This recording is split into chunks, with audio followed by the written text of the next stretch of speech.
Hello, everyone. It's another day that I'm streaming. Wow. Are you guys impressed? It is day, I think 126 is what I put. No. That doesn't sound right. 125. That sounds right. Day 125, I think. Actually, now I'm second guessing myself. Dang it. What is it? Is there a way to check? I think I wrote it somewhere. Day 125. There it is. Welcome to day 125 of streaming with Yobel Prize. Yes. Anything out of the ordinary today? No. Happy Friday. Just another day that we're streaming. I think have we missed a day this work week? I think I've been streaming every day from Monday onwards, I believe. So I am trying my best to be consistent. That is the key word for 2026 for me. It's consistency, I guess. And structure. Those are the two things that I'm trying to do more of and I guess embody for this year in everything that I do. So that includes live streaming. It includes the work, the content, everything. So with that in mind, I am here yet again. I don't know how long I'm going to stream today. It's just we go with the wind, if you will. It's a Friday. There is a part of me mentally that's like, okay, it's a Friday. I just wanna relax, you know. But there is no relaxing. All right, let me just quickly check the audio and everything. Make sure everything's running smoothly. We are live on YouTube, Twitch, and Kick. So welcome wherever you're watching, whether you're watching now or in the future, right? Through the VODs. Hopefully you'll check it out on YouTube. For the person that ends up watching this somehow, right? Statistically, someone will watch this in the future as a VOD. So for that one person at least, when you watch this, make sure to hit the like button on that YouTube video. Make sure to do the rest of the stuff that every YouTuber tells you to do. There's a reason every freaking YouTuber always says the same thing about liking, subscribing. I don't know. I'm assuming the alert bell does make a big difference as well. Because that's the third. I never understood why it's always like, subscribe, and alert bell instead of like, subscribe, and comment, right? So given the fact that alert seems to be higher on that list, maybe it does matter more for YouTubers. Because ideally it should be like, subscribe, alert bell, and comment on my video. But anyways, I digress. Fedorevsky says, howdy, hello, thanks for being here yet again. I sent a few emails out to those Norwegian companies. I also sent an email out to Visit Norway. No, that's not right. Yeah, Visit Northern Norway or something like that. And then Visit Alta to see if maybe, you never know. It doesn't hurt to reach out and see if they would be willing to help me out logistically, financially, something with a trip out to do the dog sledding. And then in the future, I want to do, of course, the reindeers, the Sami tribe. So with all of that in mind, I did send some emails today. And so given that we're already on Feb 13, so we're already midway through Feb, and here I am trying to reach out to companies to see if they can help me organize a tour of Norway, probably end of February or beginning March. So yeah, a little bit under the gun here. But thank you very much for being here, Fedorevsky. Oh wait, Fed, did you already do your film? Did you already go out for the filmmaking? I forget if you said you're doing that over the weekend or if you have already gone there and completed the assignment. But yeah, BC says, hey, what's up, sir? And you start off with a big old gamble. Man, I'm interested, BC. Now that we've unlocked the cap, will you maintain the king of the hill status with your 439,000 PPs, our beautiful prize pixels, or are you gonna fall from grace, as they say? Fed says, I think we will be filming tonight. Oh man, how exciting. I'm very excited for you. When you say we, remind me, it's you and your buddy who is mainly like the main actor. Is it just the two of you guys, or are you enlisting other people? And while I ask that question, let me also, since we've got our co-workers all here today, wow, they've all shown up. Wait, is he about to leave? This bastard. Sit your ass down, Kimbap. That's right, exactly. Yeah. As if he ever pays attention or listens to me. So we got the lovely Kimbap over there. I apologize for calling him a bastard. He has a loving mother and father, I believe, who I took him away from. But that's neither here nor there. Look at him sleeping. And the beautiful Nala. Wow. Let me bother her as well. Hello, Nala. The sweetie pie, the princess, the diva. Hanging out next to me. So everyone is here. We're going to have a good stream today. Like I said, I have no idea how long I'll stream for. Yesterday, I wasn't planning to stream for a long time anyways. But then to make matters worse, I was just struggling to speak properly. More than usual. So, oh, you know what? That reminds me. Oh, sorry, Nala. I freaked her out. I should take one of those pills that my mom gave me. I think it's like, and I didn't die from taking that pill. It was a mystery pill, but I think she had told me it was something for my congestion or like allergies. So, let me grab that real quick. Fed says, me and the actor buddy, nice. And BC says, yeah, turns his back to the camera. Yeah, what kind of attitude, you know? But what can you do? I can't fight them. They're my cats. All right, give me a second. Let me grab my little droga.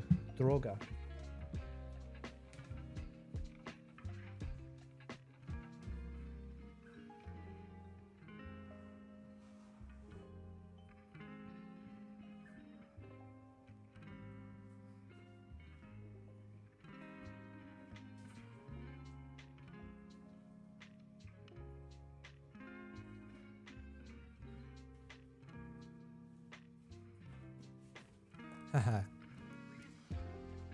That is the drug of choice.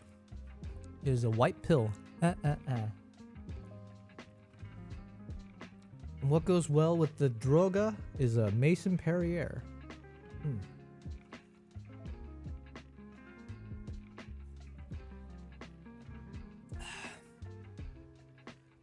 Kimbap saw me go into the kitchen and he immediately thought more food. I just fed him too. What a Kimbap? No. My cat's been a bit more unruly these days. Like literally a day has not gone by in the past week that he hasn't jumped up onto the kitchen counter to try to steal more food. Where is he? Yeah, now I don't know where he is. And it's like he does it right after I fed him too. So there's no excuses. It's not like I'm starving his fat ass. But he does what he does, you know? Briefly, let me just check the audio level. So let me stop talking.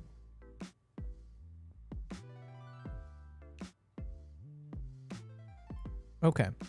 So it looks like the music is around negative 40 decibels. So hopefully it's not overwhelming, but it's also not nothing. All right. That is good to go. Boom. Check, and check.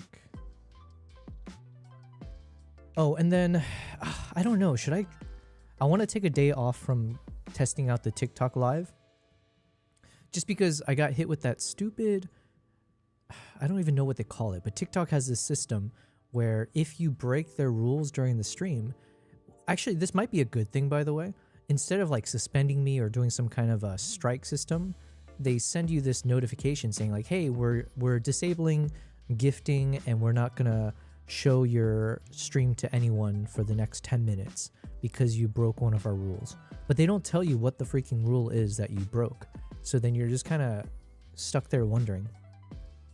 And it's happened to me enough times where it seems like they haven't permanently suspended me or anything.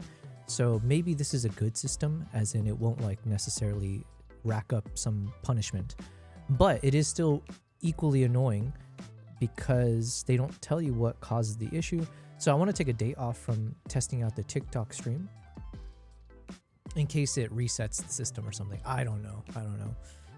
Okay, anyways. So what is today's game plan? Today's game plan is to be proactive. It's the usual. I want to, hold on. Let's go make sure everything is functioning. Blah, blah, blah, blah. Where do I go? Here. Okay.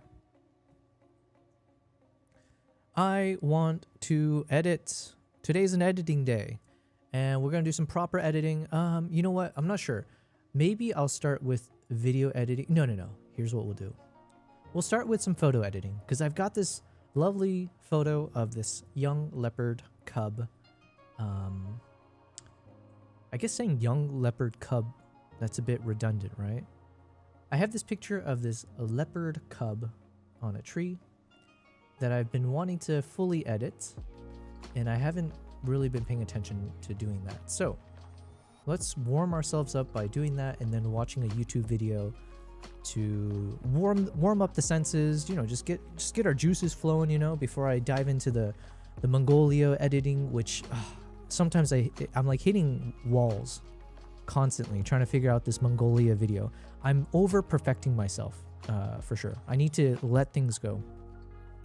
Daytor is in the chat, says hello Yobel, have a nice stream. Guten Abend, Daytor, thank you very much. Happy Friday. How do I say that in German?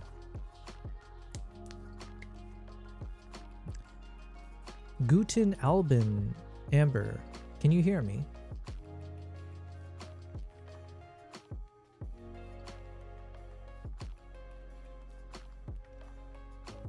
Man, my ChatGPT, why does it keep failing on me? Hold on. Give me a second. I'm going to try to troubleshoot this. Microphone, yes, check. Roadcaster, yes, check. So then what's causing the issue here?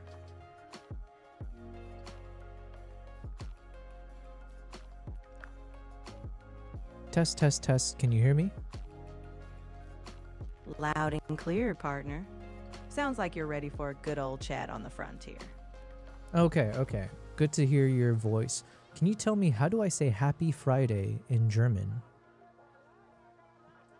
In German, you'd tip your hat and say Schönen Freitag. That's like wishing someone a fine Friday out on the range. Sherman Fly Talk? You got it. That's a fine Friday wish, just like a smooth ride into the weekend. Well, there you go. Sherman Flight Talk, Daytor. Hopefully you're having a wonderful flight talk yourself. I think I am. It is now 6:30 p.m. So it's been a good day. All right, I want to watch a YouTube video as we edit. Now, interestingly enough, my worlds are colliding right now because there's a YouTuber. I haven't really watched a lot of her videos, but as I've been learning more about how to be a YouTuber, her videos have popped up a bit, and I've like bookmarked a few of her videos to review and get inspired by.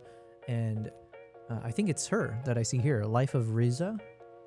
And it looks like our boy Matti Hapoya just made a video with her in it. So it's like the worlds are colliding here. It's freaking 26 minutes though. So let me go ahead and click on the video. I'm not sure we're gonna finish it per se.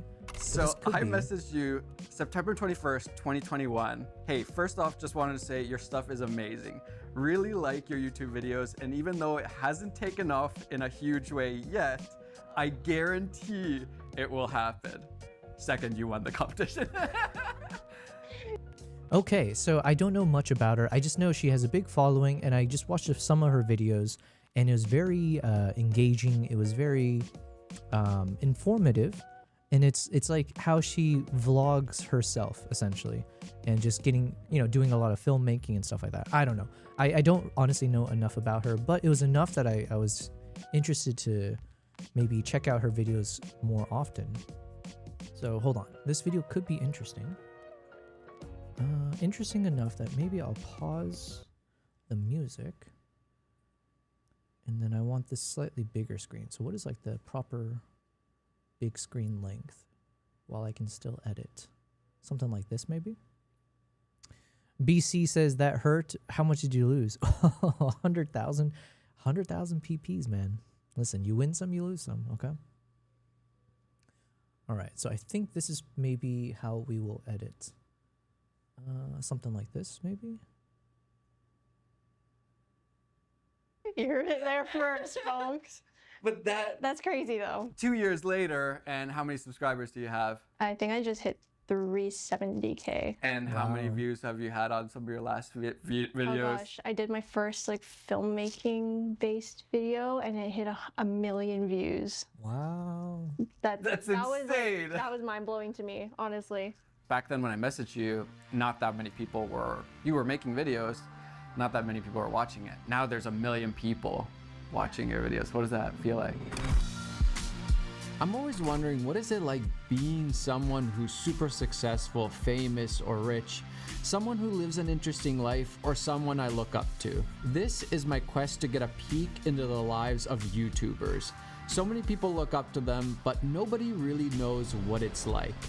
This was so hard to get. It was like so surreal. I'm like, oh my God, I've always seen this in other YouTubers' videos, and now I actually finally have one. And then like I lifted it up, I'm like, oh my God, I'm actually a YouTuber. This is the behind the scenes of what I really like how, yeah, Mati is clearly, I mean, him and his team, I guess, because I don't know who does what, but the quality is always so good. I feel very inspired every time I'm watching his videos. There's a few others for sure. So anyways, DTK's in the chat. DTK says, hey, I'm back. How are y'all? We all are doing very well. Thank you for being here. Happy Friday. Or as the Germans say, Sherman Fly Talk. And I'm going to forget that in about 10 minutes, but yes. How are you? How are you? Today is just a proper editing day. I'm going to start with a little warm-up with some photo editing, and I'm going to watch this video that came out apparently like less than a day ago, and I was just briefly mentioning that I just heard of this person, Riza, because I've been doing more research on YouTube of content creators that I should be or I am inspired by, that I want to keep watching their content to get ideas from my own channel, directions that I should take, and all of that. And so her videos, I started to slowly watch them in the past few days. And what do you know? What a coincidence. Our boy Mati Hapoya just did a cool ass video about her. And I'm already feeling inspired, by the way. DTK says, Mati is amazing. His color looks amazing. Yeah. I see some of these pros and I'm like, I need to do something different. I need to learn how they do their color grading. Because I think mine is it's above amateur. It's like in an intermediate is what I would call it. But there's clearly certain techniques or things that they're doing. Maybe it's their lighting choices. I don't know. But there's a few things that they do that just feels just that extra level of Hollywood style. So we're going to get there. I'm going to slowly crack the nut, if you will, and figure that out. DTK says, I have editing to do, so see you later. Well, thank you for popping in and saying hi. I appreciate it. Enjoy your editing. Enjoy the content that you're creating. Okay, so let's go ahead and play this out. Really like being life of Riza.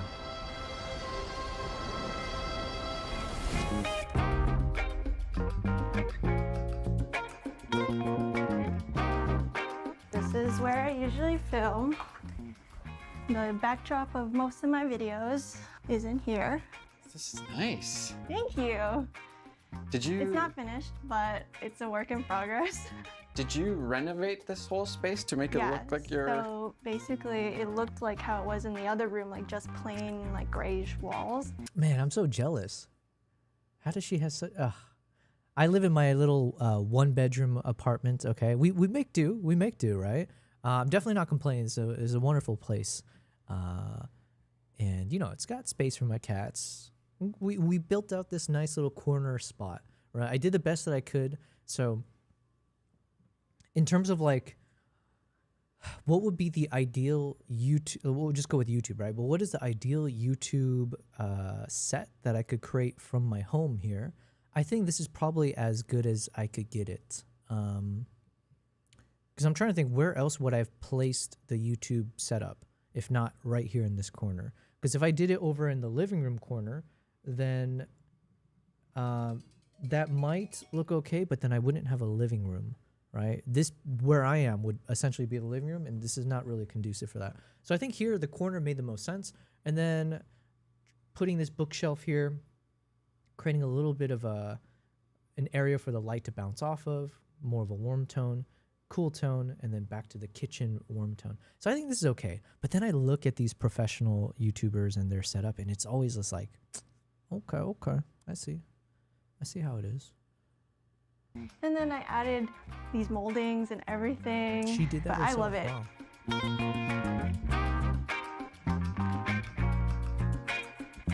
And then this is my gear closet. Actually, this is like Also, that green coloring, I feel like maybe it ultimately turns into like a branding choice, right? Which I also am trying to figure out for myself. Like, how do I then create a color scheme that people will recognize or, what's the word, identify or associate, that they would associate with my quote unquote brand, right? And I feel like she's Dream of doing mine a to good even job of have that. this much space. At my old place, I literally had to like move half of my clothes out of my closet just so I can put more camera gear in there. And like, I need to show you how beat up this thing is. That means it's been used. It has been used, like all scratched up on the bottom. Yeah. Heck yeah. And then it's been through it for sure. And it's like so old. Slowly over the years, I started accumulating gear. Now that I'm doing YouTube, I'm like, okay, now I have like a little bit more to spend on gear and like up my production value. Sometimes I'm like, dang, camera gear is expensive. but I think it's worth it. And then today I'll bring this camera, Sony ZV-E1. I All like the them 20 Sony mil. users. It's like, if I take it with me somewhere, it's still like a frame, like a cinematic frame, not too wide. If you go wider than 20, then it's like very, very like fisheye almost. Yeah, this is like my go-to for vlogging at least. Oh, I still What need to made you send an want to be a email out to YouTuber? the... What made you want to do any of these videos? Someone in the chat had mentioned I should reach out to either Mati Hopoya or his brother. What was his brother's name? Tepo? Topa? Tepi? It started with a T for sure, but you guys mentioned it. I should reach out to one of them and be like, hey, could I work with you guys? So what's the harm in trying? So I do need to send that out. I'll do it over the weekend. Yo, Rachel's in the chat. Rachel says, what's good? What is good? Life is good because it's a Friday. So happy Friday to you. Or as I learned in German, which I'm already forgetting, Sherman Fly Talk. So hopefully you're doing well, Rachel. Today is a casual editing stream for me. I'm just watching this one quick video here. I say quick, it's 26 minutes. But there's a video from Mati Hopoya, and he's interviewing and documenting a day in the life of Riza, I guess, and how she makes her videos. So I figure I'll be wonderfully inspired by this video, I'm sure. And in the meantime, I'm just doing a casual photo edit of this leopard cub. And so this will hopefully be a good warm-up, and then we're going to get into some video editing of Mongolia. And I desperately want to finish that video, at least in the next week. So yeah, that's where we are. Videos in the first place. I always love Oh, and also, just as a quick, I need to keep, I have ADHD, I'm sure. I'm self-diagnosed with ADHD, but what was I going to say? Oh yeah, so I'm working with this editor. So shout out to my editor, he's fantastic. And so this is our second project that, we're working on. So he's helping me with the whole, what I'm calling Behind the Lens series, where I'll do a bit more talking head videos, where it's just more casual, not meant to be very cinematic though. So this is very different from like the travel vlogs or the films that I'm trying to produce for my YouTube channel. This is more just like behind the scenes, getting to know me as the creator, and hopefully sharing some wisdom or insights here and there. So yeah, the first episode that will introduce the concept, I think we're basically there. So I just need to kind of work through the thumbnails and make sure the title and everything is fine. But then hopefully that means I should publish this video over the weekend. So I should publish it maybe even like as early as tomorrow or Sunday.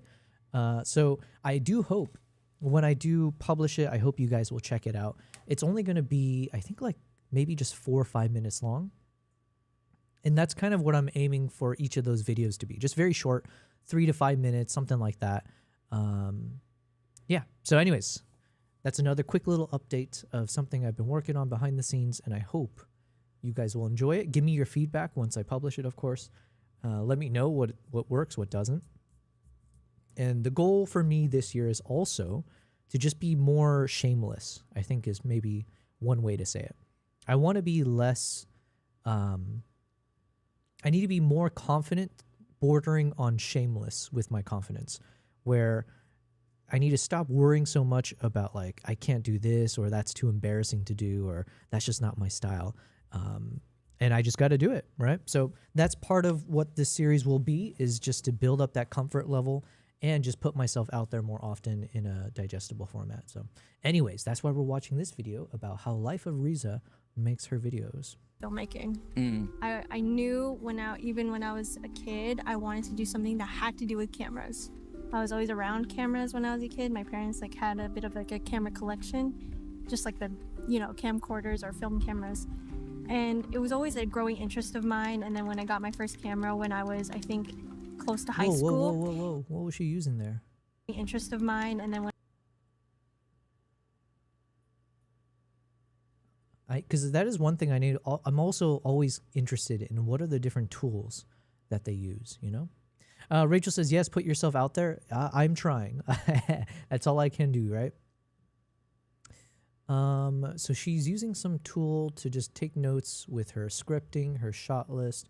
Okay, so right now I'm using something called Notion, and that's been pretty good for me.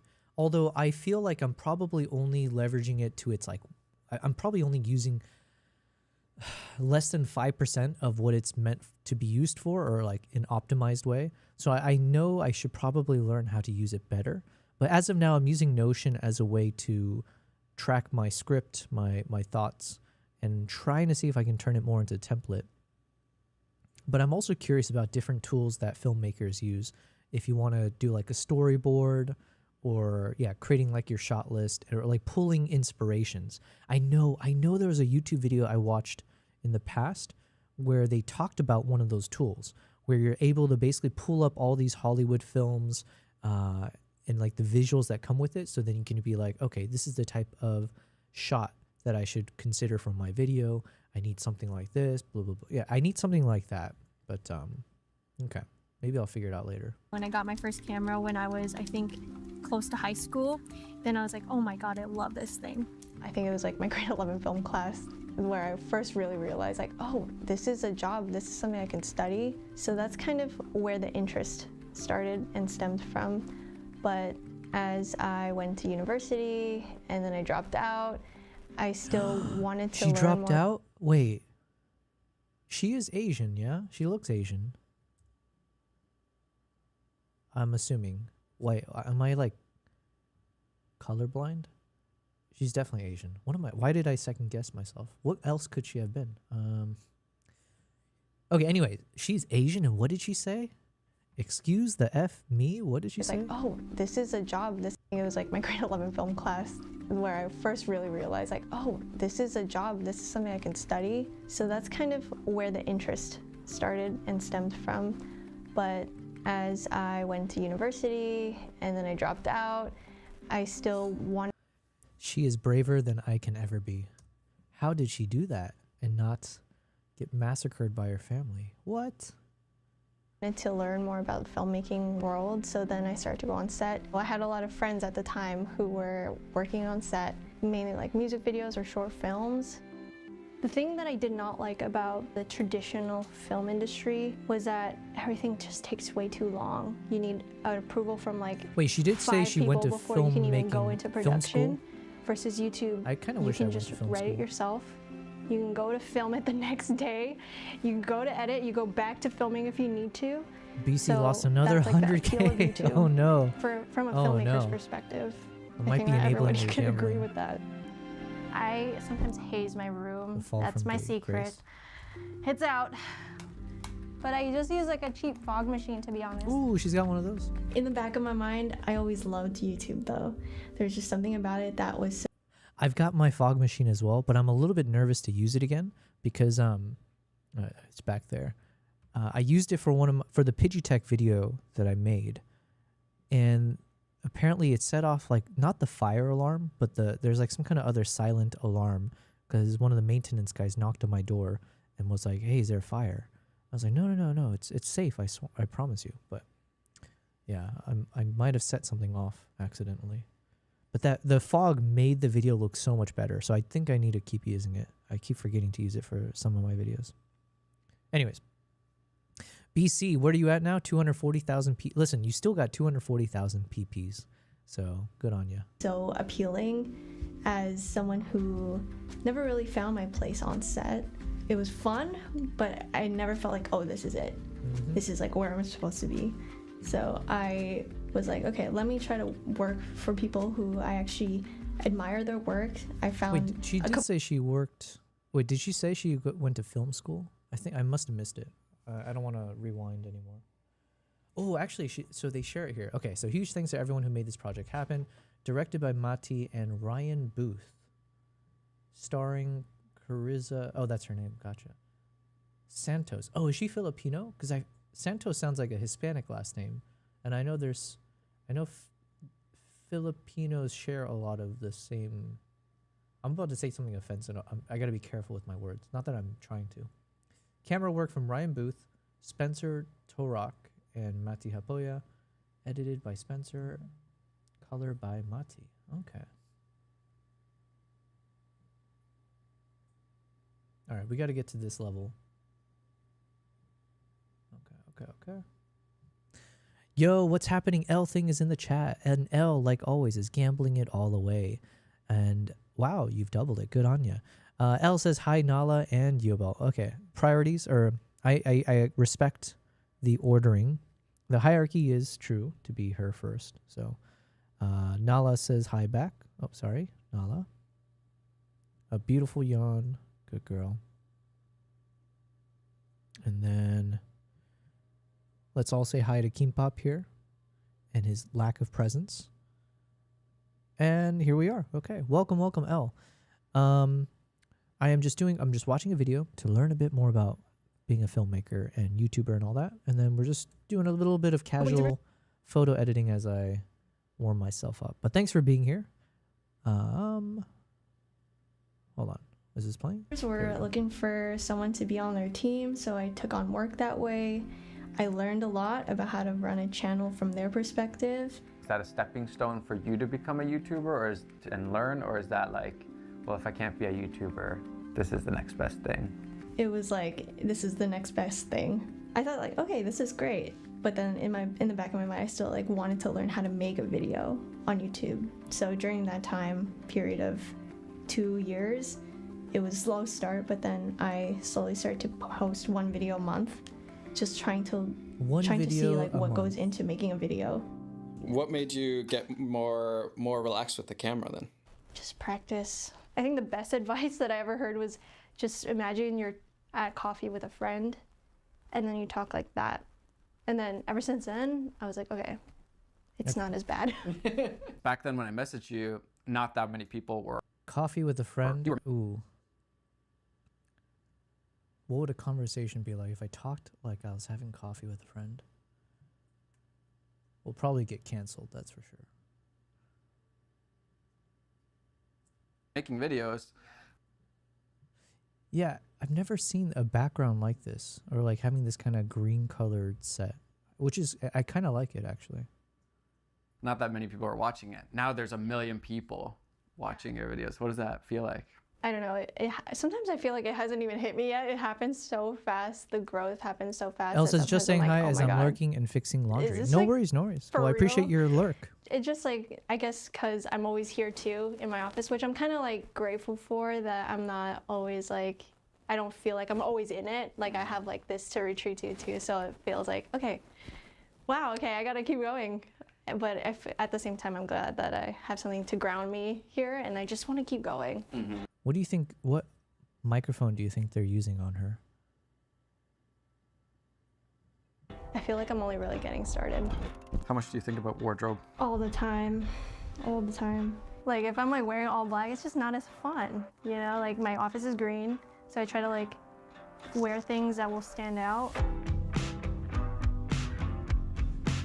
Let's go back a couple years, like when I sent you that DM. What were you feeling like back then with YouTube? Were you feeling optimistic? Were you feeling like this is never gonna work out? Some people are watching it, but you're not getting the views that you want. Yeah, I always kept thinking it has to be like a birthday party. Are you gonna spend your whole entire night being upset about people who never came to your birthday party? Or are you gonna have a good time with people who came to your party?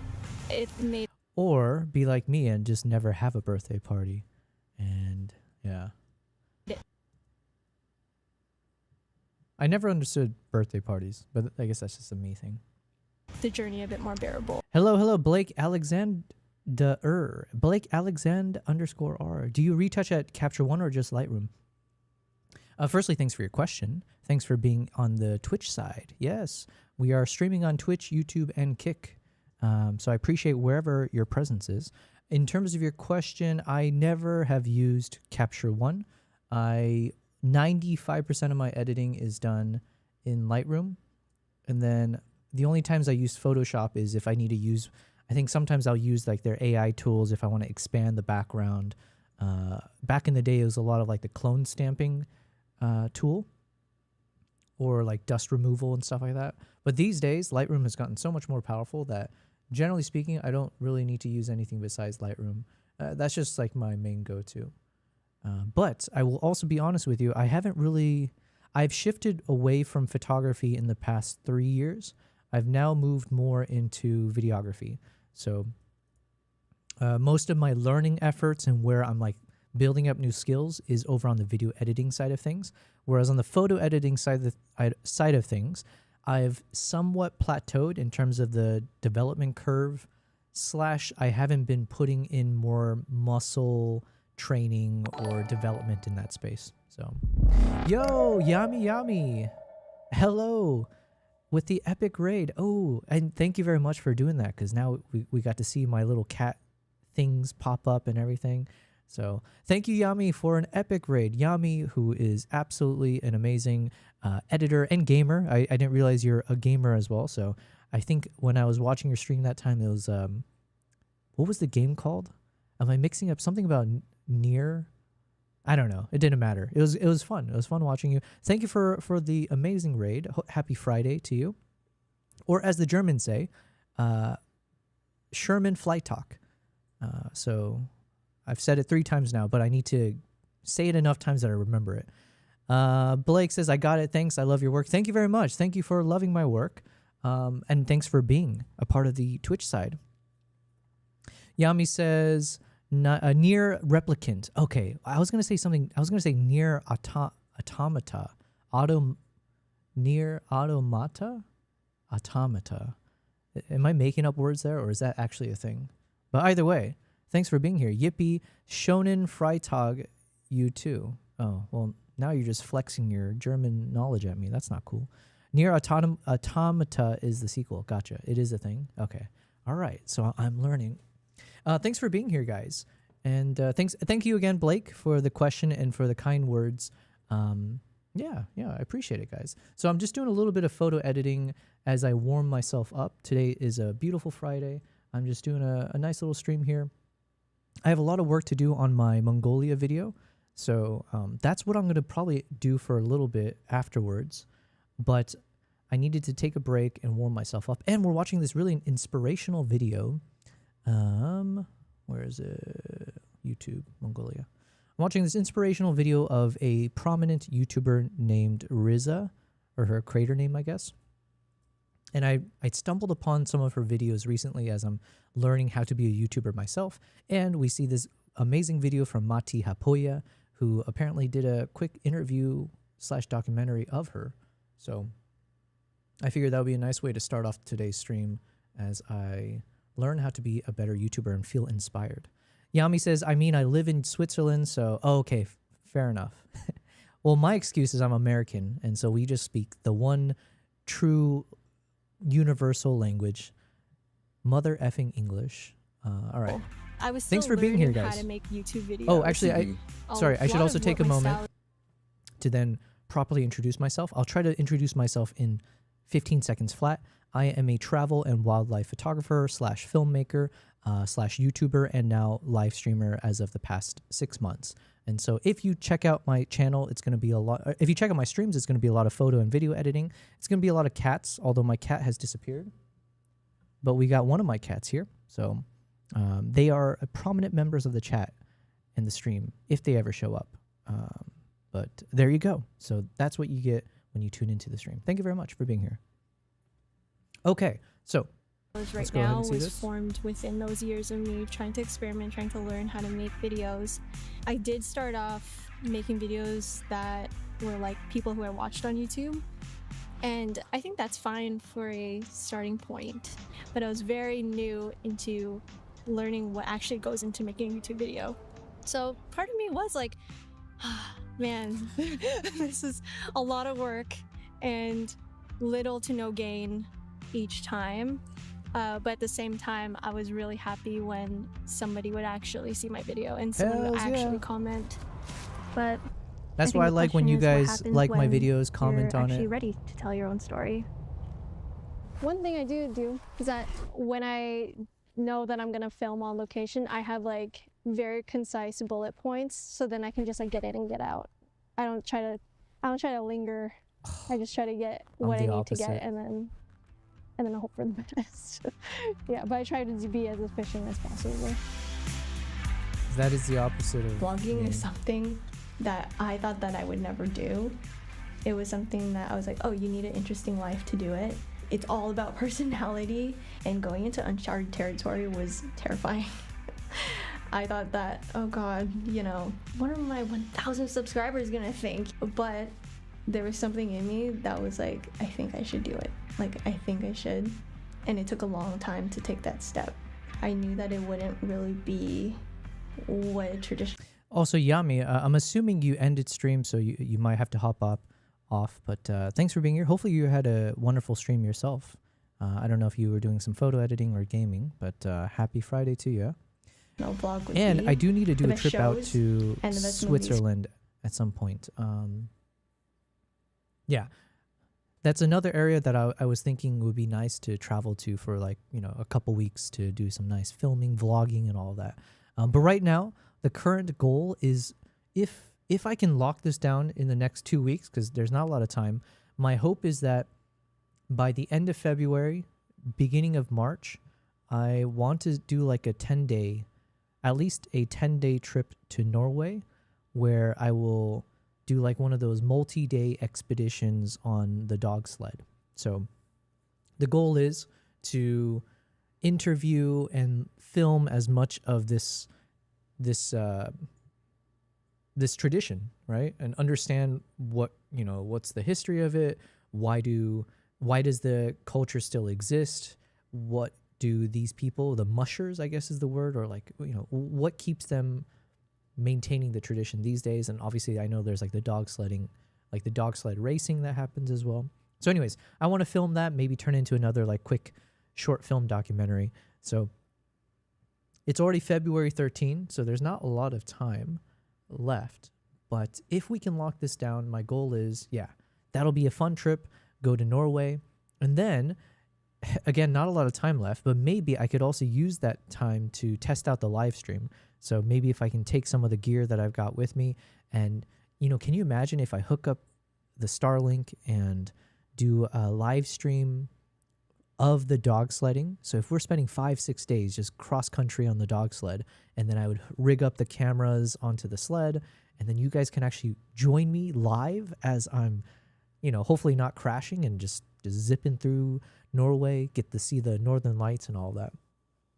So my only regret right now is that I didn't think of this sooner, or like prepare sooner for this, because now, like I said, we're already mid-Feb.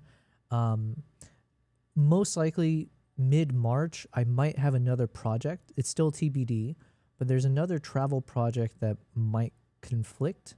So that's why I'm trying my best to see if I can do this trip beginning March, not in the mid part. And then April, I have my trip to Uganda for the photo group tour that I'm doing for the gorillas and the chimpanzees and the shoebills.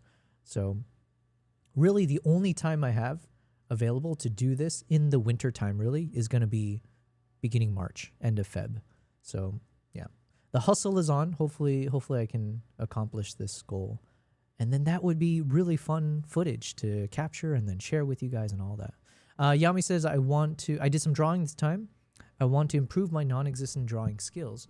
So with streaming, I can hold myself motivated. Oh, that's a good, well, I'm sure your drawing skills are infinitely better than mine. And do you have the drawing set up where you put like a camera overhead? So then you switch over to the view where people can see what you're drawing. If you're not doing that, I mean, I'm sure that'd be really cool if you set it up that way. But I know you don't do like a face camera or anything, so maybe I guess that would conflict. or no, just wear a glove in case you, I don't know, in case you don't want to show your hand either. Wear a glove and then do like an overhead as you're sketching or drawing. I don't know. You mirror the iPad to the PC. Oh, I mean, that sounds, I didn't even think about that. It actually sounds much better. But I don't know, sometimes it is nice to be able to show it physically, you know? I was thinking about this for my YouTube videos. As I make more YouTube videos, like talking head style videos, instead of relying too much on digital B-roll and like digital titles and stuff, I think one thing I want to test out for one of my upcoming videos, I want to just test out doing what I was just mentioning to you, like just have an overhead camera and then even just show me writing the words that will show up as like the title sequence or whatever it is, right? Just having something physical as opposed to always doing the digital route. And I think it might just be a personal thing, but it resonates with me sometimes when I see people doing that or mixing it up. You said, I mean, people know what I look like, but I just don't feel like streaming with the camera. Oh, gotcha. I wasn't aware. But that sounds awesome. That sounds really cool. Characters are coming from somewhere and they're going somewhere when it ends. So that was always something that I feel like, it would be great if I could structure each video that feels like someone's just dropping in for a moment of my life. I already came from somewhere, now I'm going somewhere at the end, and I exist outside the episode. Okay, just one quick pause here as I'm editing my photo. I do like the colors a bit. I like the colors here. Part of me is wondering if this is a little bit too saturated and dark, because my style, if I think back to my the history of my editing style, I used to do a lot of overly saturated photo editing, and then I went into maybe overly dark photos. And the dark photos I still don't mind. I like things where you play with lights and shadows quite a bit. So obviously you need something dark to also then reveal the light as a subject. But I'm wondering if I should go less heavy on the richness of the colors here. So I just wanted to pause to say it out loud because I need to sometimes hear myself say these things to figure out if I'm on the right track. So this is definitely clearly a more darker editing style versus like if I don't know. I'll have to play around with it. Let's see, what did I do? I mean, this is obviously not the best example of what I mean, but if I were essentially to kind of soften everything up quite a bit, would that work out or not is the question. Like, is it better to show something that's a bit softer? I'm leaning towards softer and like not as saturated. Okay, let's keep going and I'll mull this over. I set out to do 1 year of doing vlogs. I had 3 pillars, which was get one banger cinematic shot in there. Just because I wanted it to be a challenge to learn cinematography. Yep. I didn't go to film school, so she answered learning my as question. I go was probably the best way for me to. Okay, let's see. This is what Mati was filming with. Whatever this shotgun mic looks like. Although my assumption is she must be mic'd up already, right? Because the quality's pretty good. I didn't go to film school, so learning as I go is probably the best way for me to. So I'm assuming she has a wireless mic set up, an ND filter, and is he even filming right now? What is he even filming? Okay, so he might not be filming, but Get better at it. Second was do a 3-act structure. Simplest format of storytelling that I could do that would be satisfying for me to tell. Mm-hmm. And then 3. I still can't. Where did they hide the freaking wireless mic? I think maybe it's right here somewhere because there's a little fold in her shirt, I guess. And then what does his crew shoot with? Because I thought he switched over to Nikon. Maybe I was missing something. Fed says looks like the Nikon shotgun. No, this is definitely not the. Right, should I? Okay, I sounded a bit too adamant. That is definitely not the Nikon shotgun mic. Because the Nikon one, I have it finally, right? Here, let me grab it. It's just behind. Ooh. Come on, buddy. There we go.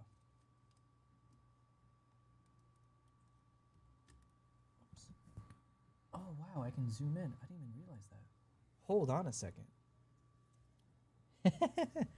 Wait, I'm just discovering things with the ZR.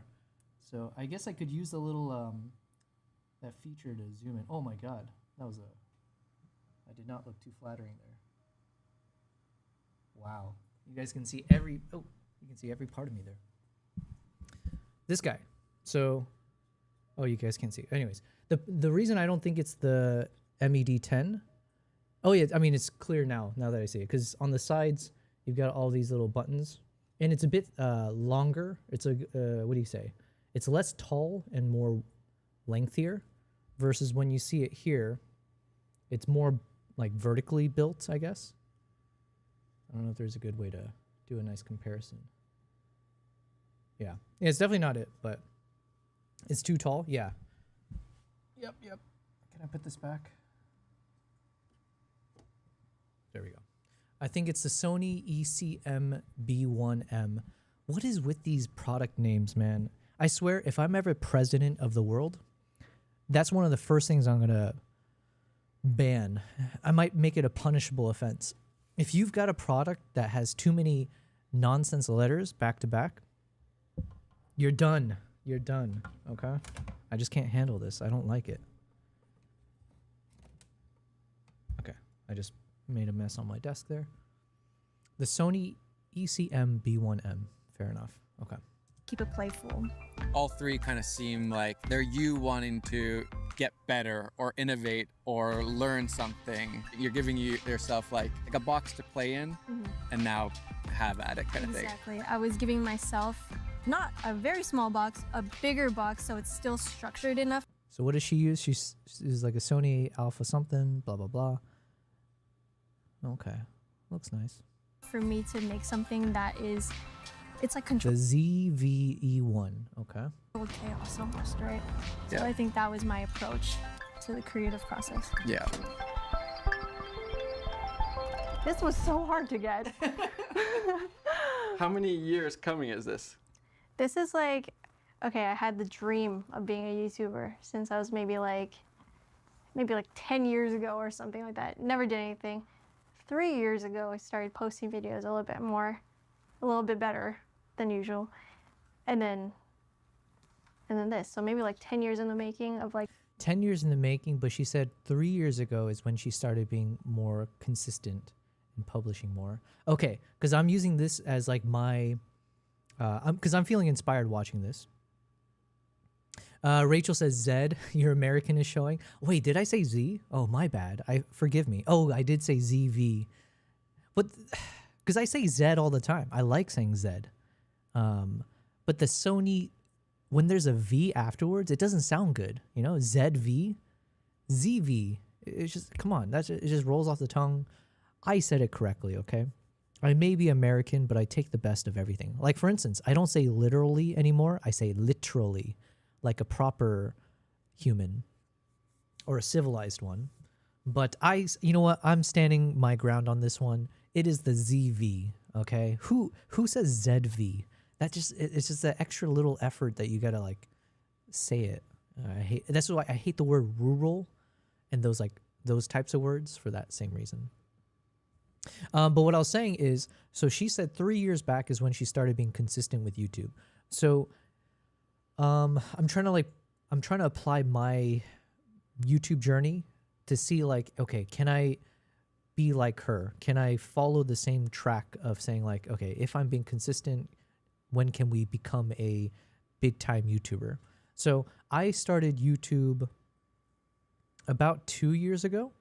2.5 years ago is like, I think when I made my very first proper YouTube video, but then I wasn't publishing consistently because I spent the next 1.5 years just traveling nonstop. And it wasn't until the summer of last year when I stopped traveling and I was trying to publish videos more often. But I was still kind of publishing videos willy-nilly, just whatever. I was just like collecting travel vlogs and trying to post here and there.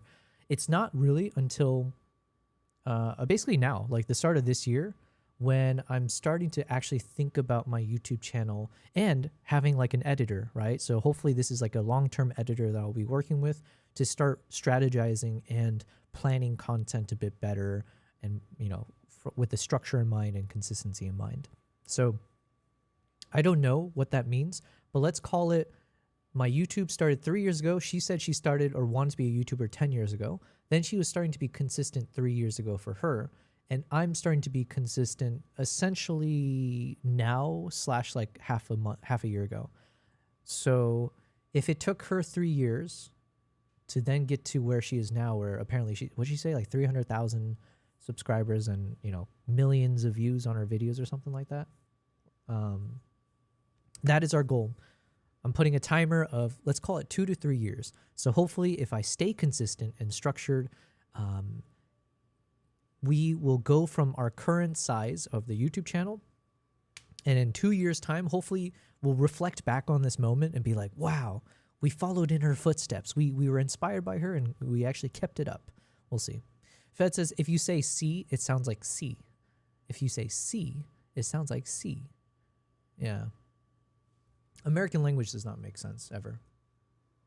Having the dream and then finally actually doing it and then actually getting it. I feel like this one is also the most meaningful. I think so as well. It's the stamp of approval. Yeah. What does that silver plaque mean? What does a silver plaque get you?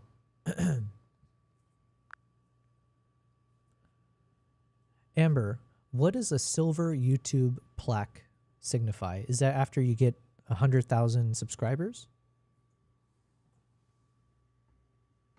You're right on the money, partner. That silver play button is what YouTube hands out when you hit 100,000 subscribers.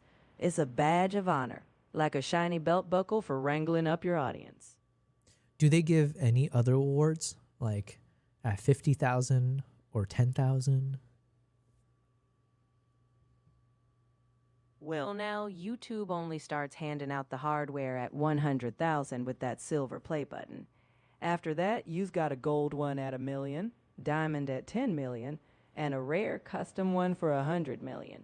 But no official shiny tokens for smaller milestones, though those are mighty achievements too. Nice. She's just assuaging my being a small YouTuber at the very end there. Okay, so we gotta go for that 100K, and then after that, there's no 500K. It just goes from 100 to 1 million. Damn. Also, I feel like they should give awards for every million. It's weird to say like, congrats, you got 1 million subscribers, but then if you double that, I feel like that's worthy of another award. But okay. Who knows? Who knows? Let's keep watching and editing. Exactly. It's like you're doing it right. What was it like opening up the box?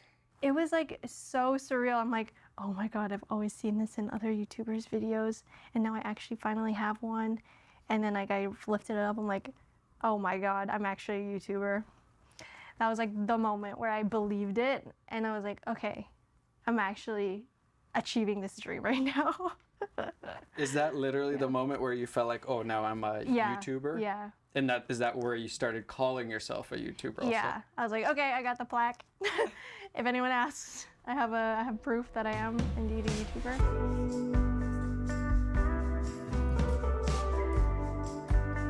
She seems very humble. I think I was at maybe 5,000 subscribers when I uploaded the first episode of the vlog. And then later that week, I hit 10K. And then the week after that, I hit 50K. What? And then the week after... Oh, damn. Now this is like, this is the opposite of feeling inspired or motivated. Damn.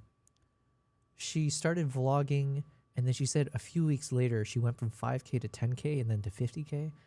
Oh, man. That means I'm doing the wrong... I gotta put more effort in. That's impressive. After about being the main character, that was in the vlog.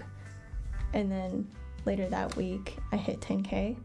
And then the week after that, I hit 50K. And then the week after that, I was at 100,000 subscribers. What was that video? What was it about? The video was about being the main character of your own life. I wanted to document my life for a year. I wanted to romanticize my life in that way.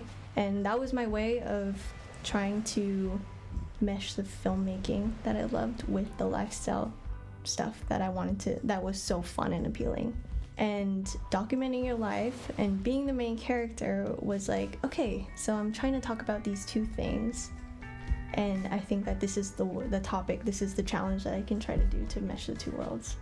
The main character video was the one that kind of triggered the algorithm.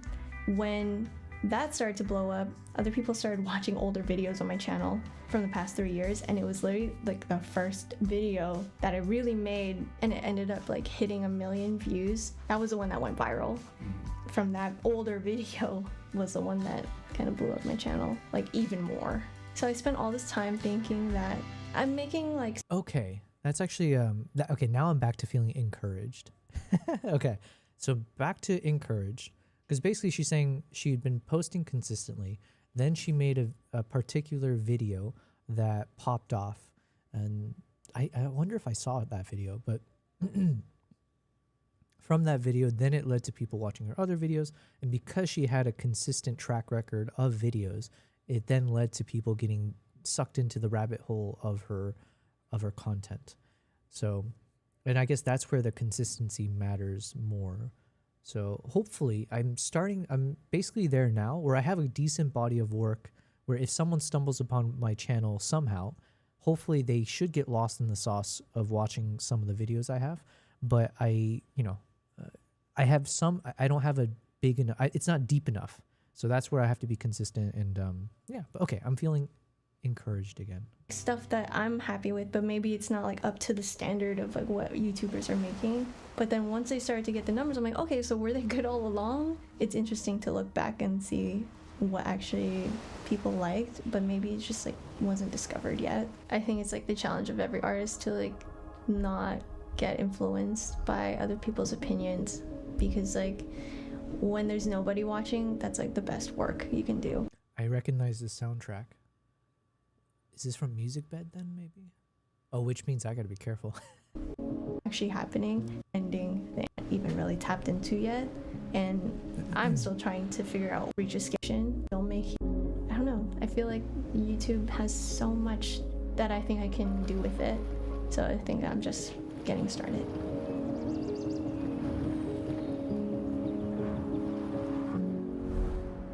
What does it feel like to watch that back now after 2 years? And what happened? 7 months? Actually, that's really crazy to watch that after. Wait, okay, now I'm confused. So this, okay, so 2 years ago is when that video that we just watched came out? Okay, I'm lost. What does it feel like to watch that back now after 2 years? And what happened? 7 months? Actually, that's really crazy to watch that after 2 years. I kind of needed to hear that, like to refresh my memory on my mindset at that time. Because that was at the time where my channel was growing fast, so fast, honestly. I had no idea what was to come. My videos are about my life. So what I realized by the end is that I need to just have some time to write, to live my life, and then again repeat the cycle of what am I going through now, what are the lessons that I can take and make it into a story to tell people. So that's what I've been doing in the 7 months I haven't posted. What's the plan now? What are you doing? I have thought of a new series, a new journey to embark on. Can you reveal a little bit? From now until the end of this year, I wanted to embark on a bucket list of my 20s, I guess. I'm turning 30 next year at the beginning of the year, so I want to see how much I can do. What are the things that I haven't done yet that I thought I would achieve by now? And I want to see how much I can achieve off of this bucket list of my 20s until the end of the year. That sounds so relatable. Yep. This is almost like a next season of your channel. Yes, Yeah. I would definitely call it like a season, because there is an end goal to this. I learned a lot from the vlog series, what I liked to film, what I did not like to film. And so I feel like this time around, I wanted to revisit some of the things, but also to even add on to my skill set. Yeah. And I don't know, it's exciting when you can switch it up and you're learning more about how you like to do things, but not just sticking to what you know. You gotta add on to it. So I feel like now I'm in that phase of my life. Well, I for one am glad you're gonna end your hiatus and you're coming back, and by the time this comes out, you're probably already posting your videos. Yep. I think it's awesome, and thank you so much for like Thank you guys. What the heck? That was epic. Yeah, but you gave so much good wisdom. I think that just a lot of people are gonna get a lot out of this. And I think, yeah, that's cool. I'm glad. Is this the most you've spent on a video? Like money? Maybe. It's tied. Yeah. All right, so we're filming episode 5 of this new series, this 20s list series that I'm doing. And in this episode, I'm learning how to drive manual. And I drove yesterday for the first time in a parking lot. And today is my final trial, which is not a lot of time to prepare. So, friend Nancy. That's what we're doing. Feels good, feels good. It's really cool to see the evolution of Carissa and her channel. She was already making incredible videos, and she's still learning new ways to step it up all the time. I've learned that it's way more fun to actually try and go for it in life than to just coast and keep doing the same safe thing.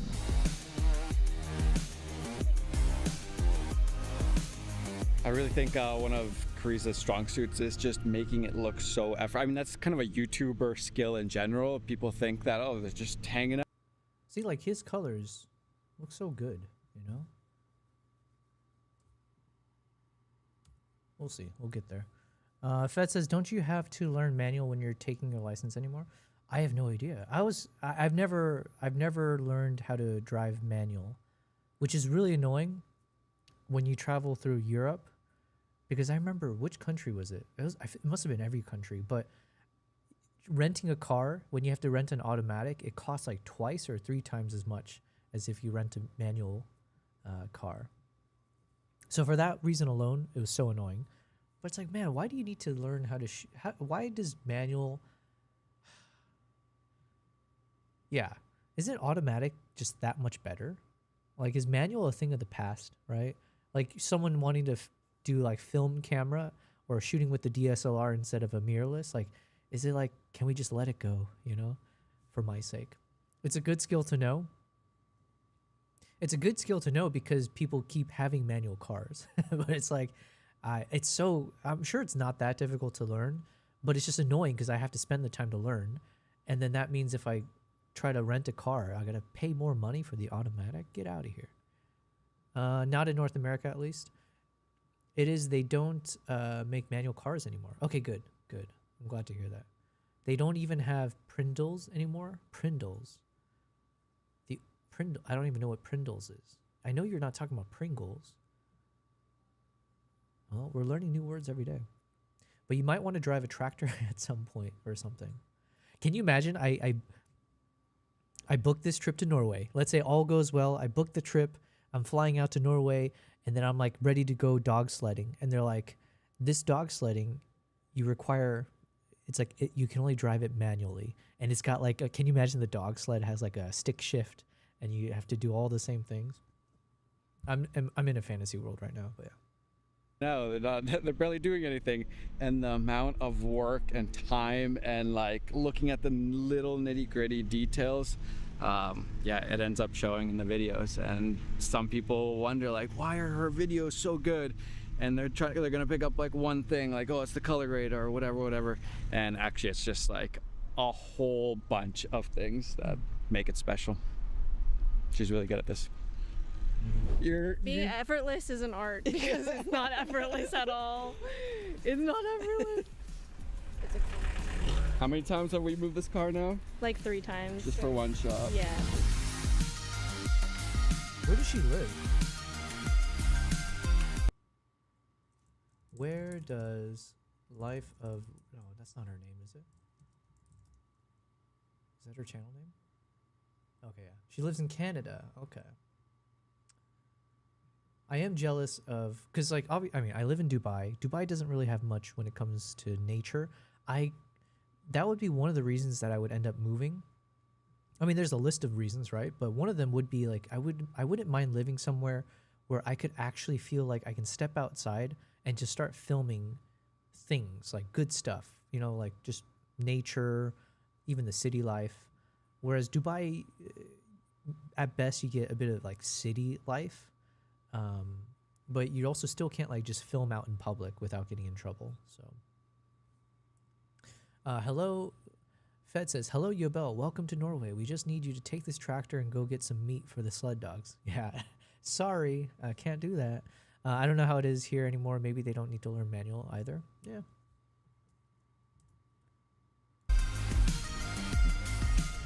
Making the shot extra buttery. Is it worth it? All right, whatever she says goes. I need this. I need a travel crew. Do you think this is the travel crew for her or for Mati? But this is what I need.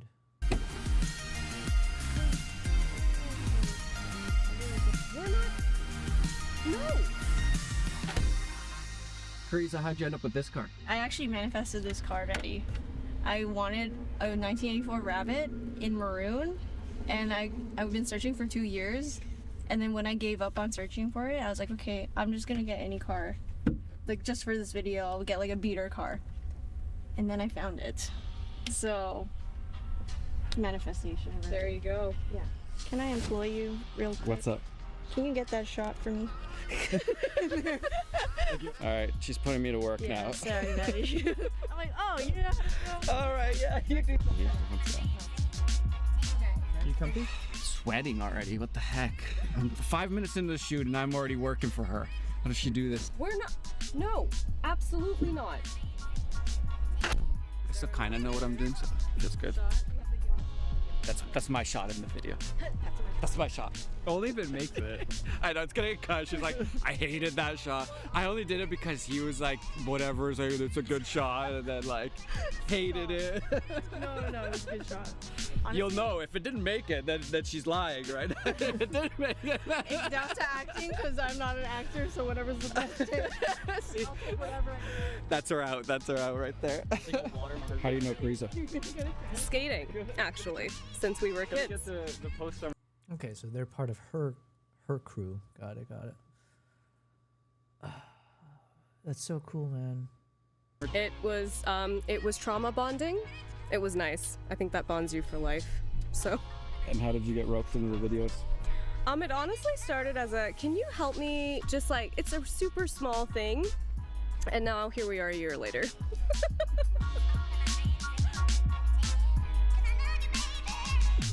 What do you think about Carissa's little hiatus? It's very, I was getting a little nervous. I was like, this is a long time, but I think anybody that is doing like videos about their lives, you gotta have to live your life too. You know, you kind of run out of stories to tell. So this past year, she's kind of been living life, and I think everybody needs a break every once in a while, just because you're human. You know, we're not machines out here. So it's cool. She took her break, recouped, got new ideas, new memories, and now we're executing, making a little series, which is cool. And I hope it works. I hope it works.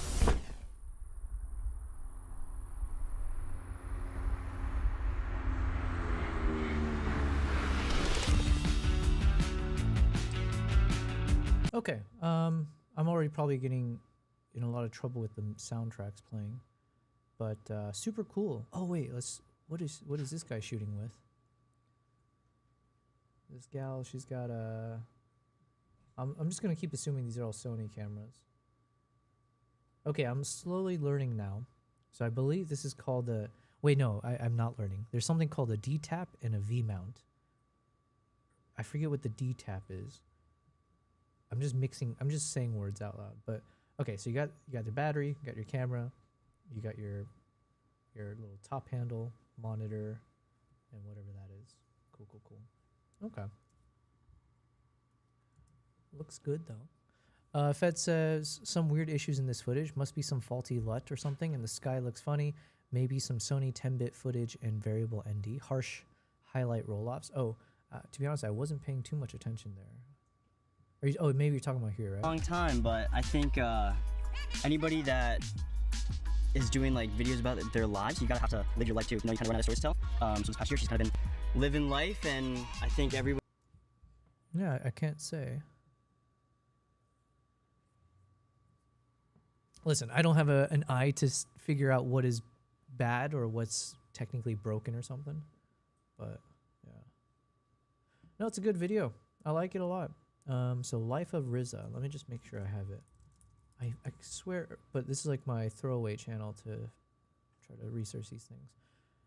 For those feeling behind in life. Okay, yeah, so I am subscribed to her. Oh yeah, this is one of the videos I was watching. How to film like Life of Riza. Yeah, so another guy that I think I was watching one of these on stream before, Teo Crawford. He's someone I've been enjoying this guy's videos. He's got a very soft style, like a very soft touch to just like how he speaks. It's more like a minimalist style of like how the color grading or just like the music choices, things like that. So I quite like it. Oh, he did a study with me, 2-hour study with me with breaks. Okay, I need to do something like this. I didn't think about having a camera behind me while I'm editing. So, but this is only 17 minutes long. 3 hours of Japan slice of life. 3 hours? What am I missing here? I don't understand. 3 hours. Did he just combine all of his footage? That's kind of cool.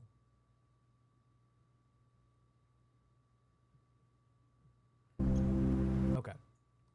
So he's a creator that I've been increasingly inspired by as I start to try to figure out how I can stand out more, be more consistent, show my face, do some talking style videos. So yeah, this guy's pretty good. But anyways, I think we're done with watching videos probably. Let me just double check how we feel about this photo. Let's put the music back on. Oh my god. There we go.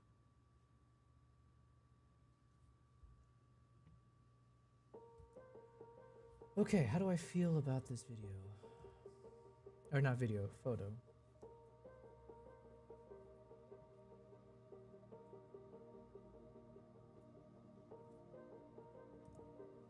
I still think I want to desaturate the greens.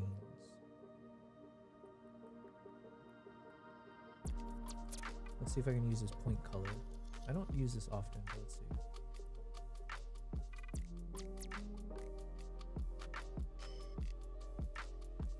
Okay, that's not bad.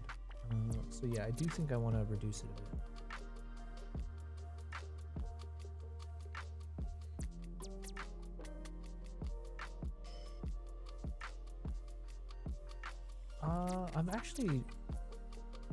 I don't actually mind this level of desaturation. It's very unnatural, but it then obviously it does make the leopard stand out more. So this is the extreme level of it. And then if we start bringing it back, let's see, is there an acceptable level?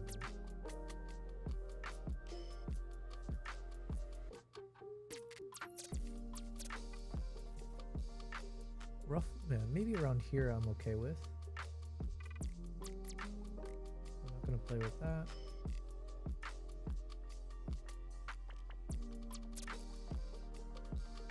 I think I might play with the hue shift slightly.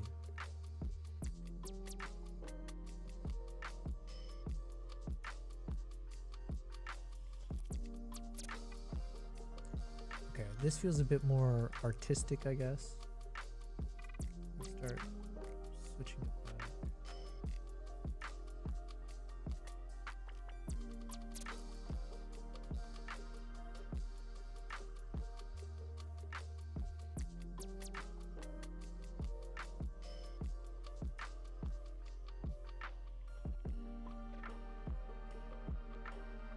Somewhere around here maybe.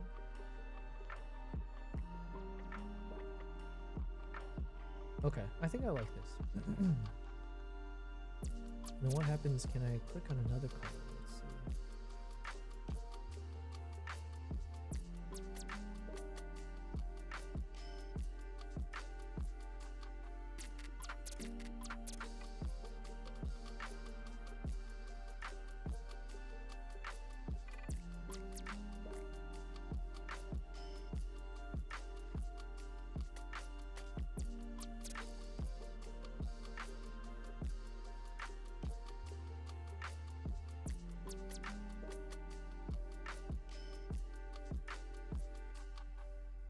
sometimes I mix between looking at the big screen shot and then looking at the thumbnail. I'm not sure why, but sometimes the thumbnail view helps me come to a decision more quickly than looking at the big screen view of the same shot.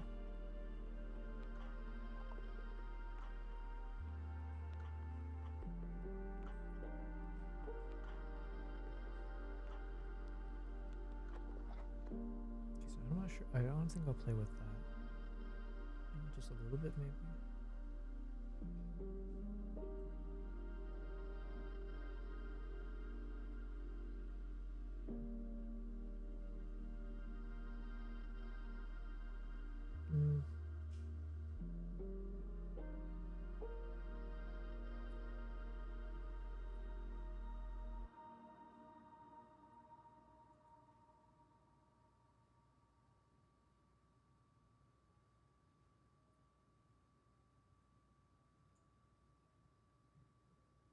I'm like kind of leaning towards maybe not doing too much of the super strong saturation.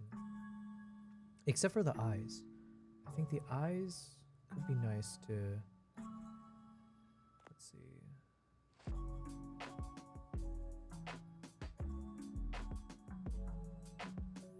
This color has already been sampled. Alright, let's try again. Try again.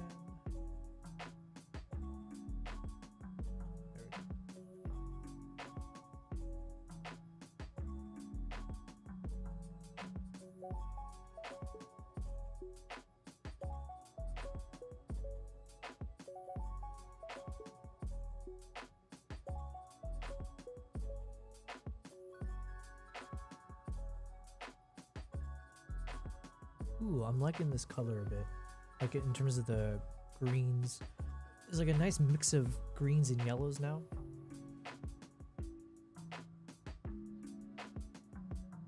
So let's let me see what the opposite looks like.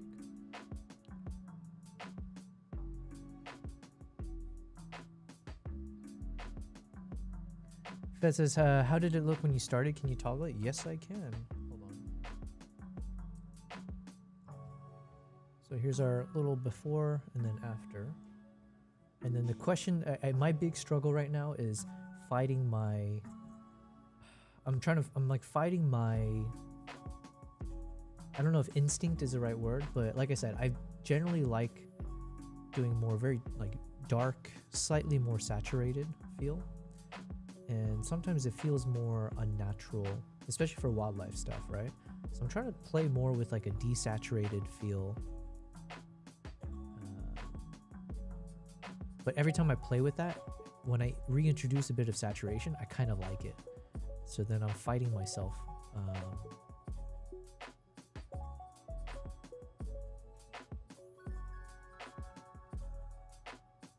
So 1 second. Before I play around with this one, let's see if I can just isolate the color change. Oh, you know what? Let's do it this way. Let's grab this subject. Let's duplicate. Okay, so we just duplicated this guy. Can I do a point color shift? Just grab something there. There we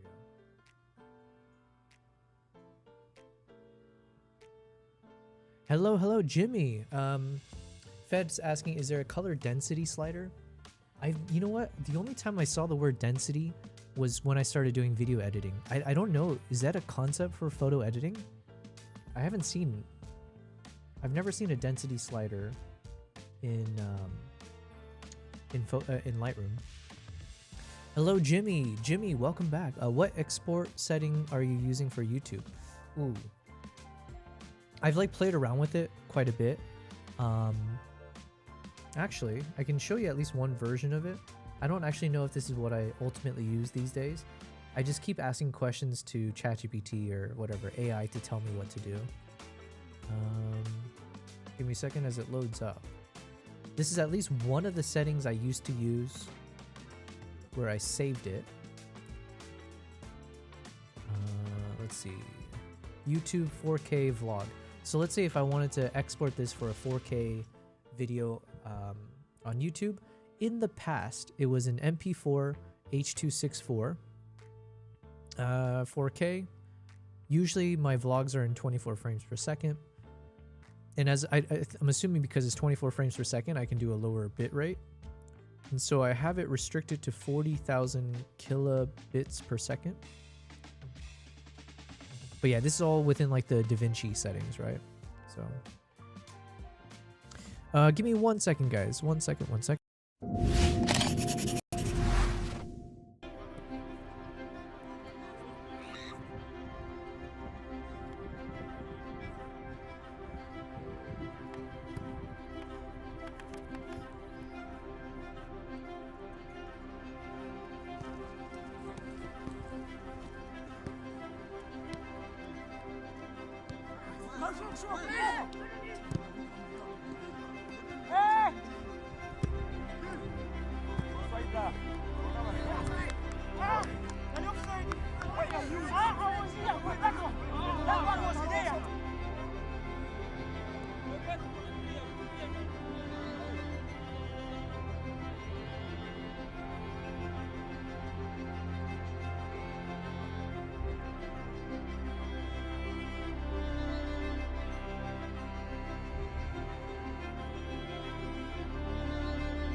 Okay, we're back.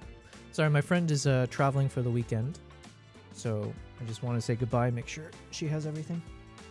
You know what? I was just playing that BRB screen, and I realized I need to make some new ones because we've made so many new YouTube videos since. So I need to make a little mental note that I will create more of those BRB scenes. But to be fair, I barely BRB, okay? Your boy has a bladder of steel. I was hanging out with some friends recently a few times, and the number of times they had to, as we're at a bar drinking or whatever, the number of times they had to keep going to the bathroom, and I'm just there chugging away, no issues. Anyways, I don't know where I was going with that. So hello, welcome back, Jimmy. Hopefully I answered your question thoroughly enough when it comes to the export settings. Generally, I think this is what I keep. Sometimes I mix between the H.264 and the H.265. I think sometimes I raise the bit rate. But I don't know if I do it by much. So, but yeah, roughly let's say it's around 40 to 60,000 kilobits per second. And yeah, other than that, it's about normal stuff here. Yeah, sometimes I hit this button that says force sizing to highest quality or the force debayer to highest quality. There were times that I've had issues where when I export the video, the quality, everything would get slightly darker in the export versus what I was playing with in DaVinci. And I'm not sure if I run into that problem recently. It could be something to do with exporting in Rec 709 Gamma 2.4 versus maybe YouTube uses, or maybe I need to use something else for that. I'm not sure. I have no idea. Fed says often you can add density while keeping the desaturated look. Yeah, you know, I don't know. I've never seen a density thing though, so I gotta look into that. Where's Nala going? Okay. Density might be called vibrancy or something. There is a vibrance. There is something called vibrance.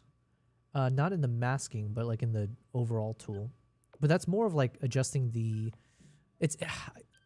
I'm gonna be honest, I don't know what the key difference is between vibrance and saturation.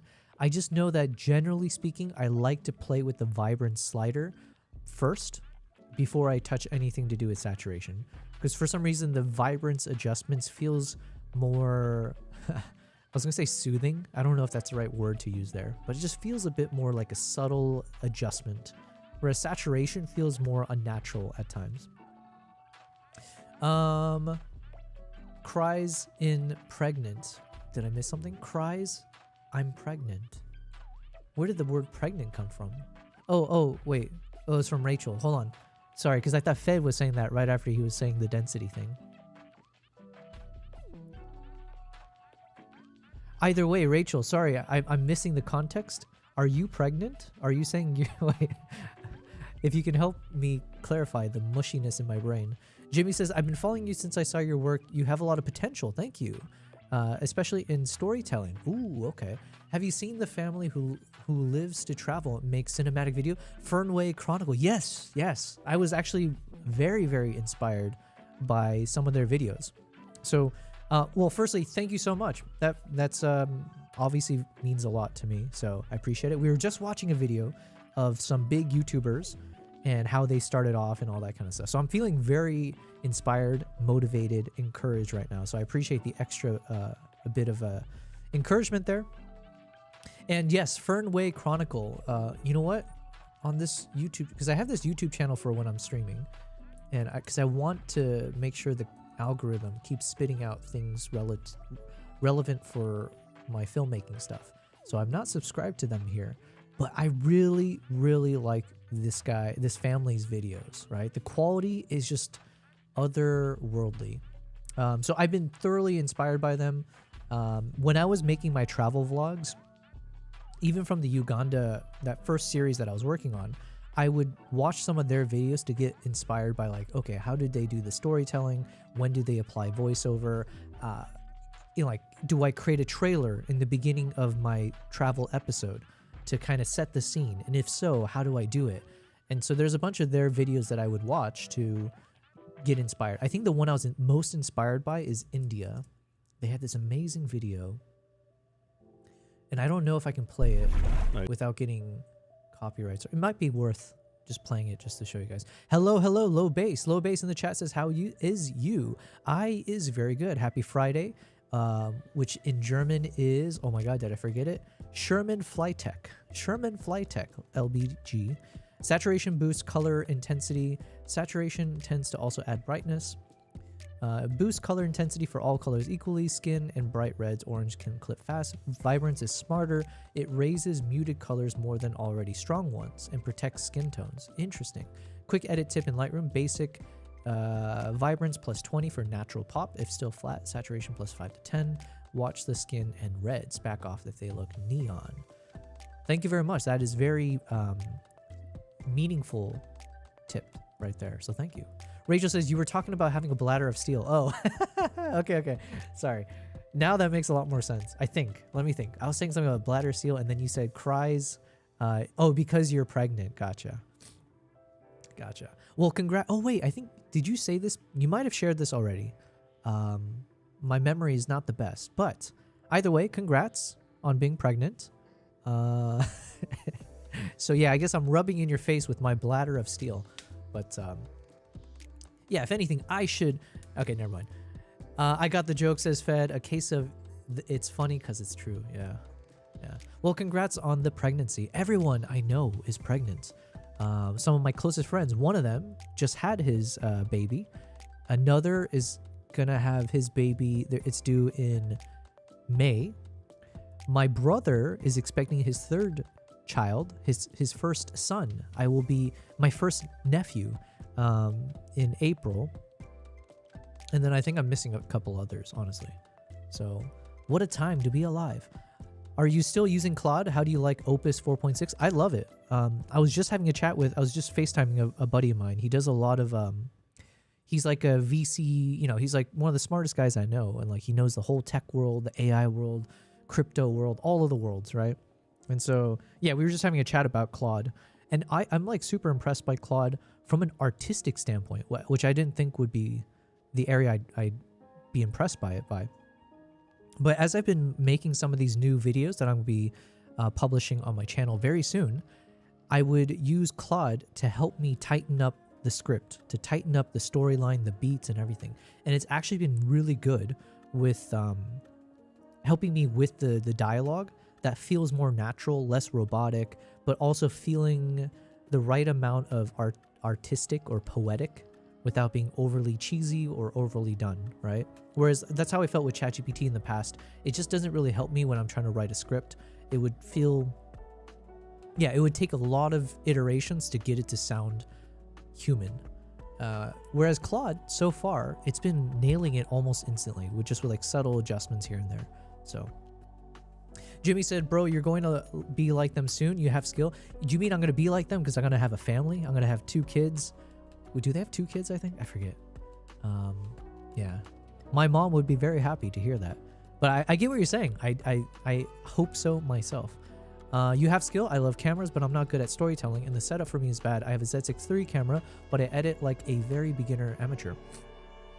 Well, I guess a couple things. Again, thank you very much. I appreciate always people who say kind things, even negative stuff too, honestly.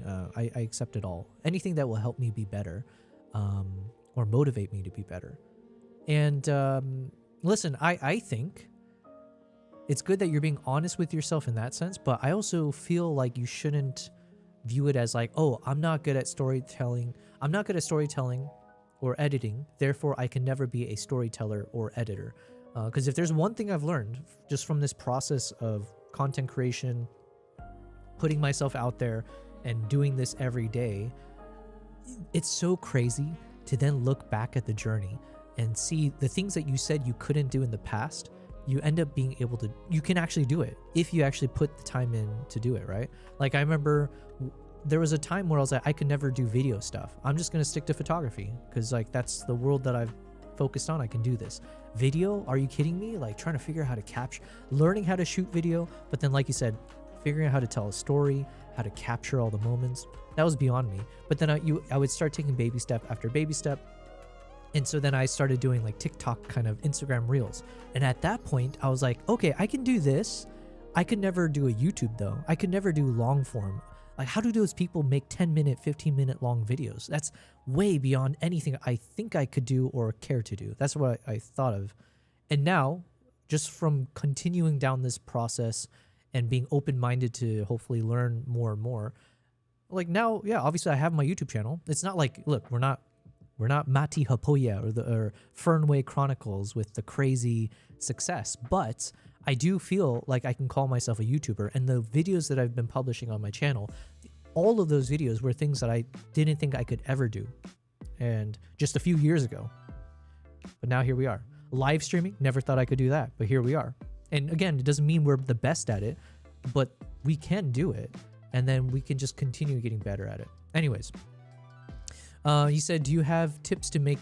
Oh, and by the way, so Jimmy, you said you have a Z6 III camera. So one of my camera, this one is the Z6 III. I have so many wonderful footage. Actually, some of the videos that I'm going to be publishing onto my YouTube channel very shortly, hopefully, it's going to be just breaking down some of the features of the Z6 III, and I'm hoping to do it in a more storytelling fashion. So instead of just making it be like, hey, look at this feature of the Z6 III.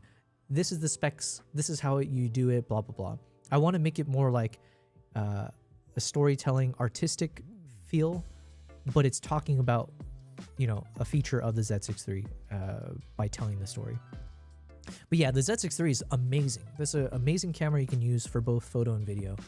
So you should feel inspired or excited that with that camera, some of the best footage I've captured came from the Z6 III. You just haven't maybe seen a lot of it because I'm far behind when it comes to my travel vlogs and publishing some of these videos. But yeah. Jimmy asks, do you have tips to make video editing and storytelling good? Ooh, the best advice I can give is also somewhat the most boring, to be honest, but it is like just consistency of research almost. So like, for instance, what I was starting today's stream by doing on stream, I was just watching a video from, you know, Mati Hapoya, right? Breaking down a video he made of another content creator. And it's just like by watching these videos over and over again, with intent, I guess is maybe the additional word I'd throw in there. So like, you know, doing a lot of research to see like how do other storytellers make their stories, watching movies or TV shows. So right now I'm watching Fargo, the TV show, but then while I watch it, I want to like start taking notes, like, so being more intentional. So when I watch a moment that inspires me, take a note of it, you know, jot down or mark what time it happened, which episode, what season, whatever, and then just like start collecting a bunch of bullet points of your notes of things that you were inspired by from other people in that craft. Because then hopefully when you're making your own video or you're doing your own thing in that space, you can rely on that list that you built up over the days, the months, the weeks, or whatever, to be like, these are all the key inspirations I've seen and I collected over time, because my memory is quite shit. So this is my way to be able to have it all collected in one spot. So it's just like the boring task of like just watching and learning from other people, copying and pasting from them, but actually taking the time to write it down so you don't just let it get lost in your brain. Also, let's look at Nala over here. So she's hijacked Kimbap's. Actually, you can see Kimbap right now. He's that tiny little head right behind Nala to the top left of the screen. Let me adjust the focus.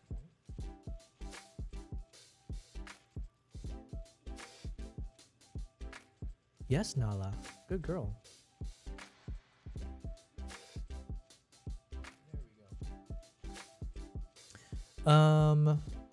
Lobe says ChatGPT is updating to 5.3. Codex is already updated to 5.3, and it's been amazing. You'll notice that Twitch now recognizes our community bot as an official bot. Oh, nice. Well, congrats. I know you put a lot of work into this, man. So I'm glad it's being recognized. Jimmy says, have you noticed the Fernway cuts are just simple, but the shots are in good angles? Yes, I 100% have noticed that. Yeah, so I took a lot of notes from watching their videos. I wonder, should I just play it? Hold on. I struggle when I try to describe the essence of India in words. So they just do a lot of like, you know, speed ramps, nice sound effect, but it's not crazy sound effect. It feels even the text here. Oh, actually, so you know my Mongolia episode 1 video. So if you haven't checked out my Mongolia episode 1 video, I highly encourage you to check it out on my YouTube channel. But even when I made that video, it was largely inspired by this India video, actually. So even seeing how he put the text here as he's talking, it felt very nice. Like it wasn't big text. It's not in your face in that sense, but it felt cinematic by him doing so, and I didn't ever think to do that. So like that's where explaining a kaleidoscope to a blind man. It's something you just have to experience. Yeah, so he just has clean edits, just a lot of slow motion here and there, mixing in some action stuff with some softer stuff. So then if I go to my Mongolia episode 1. So now if we play, boom, boom, boom. If we play the opening,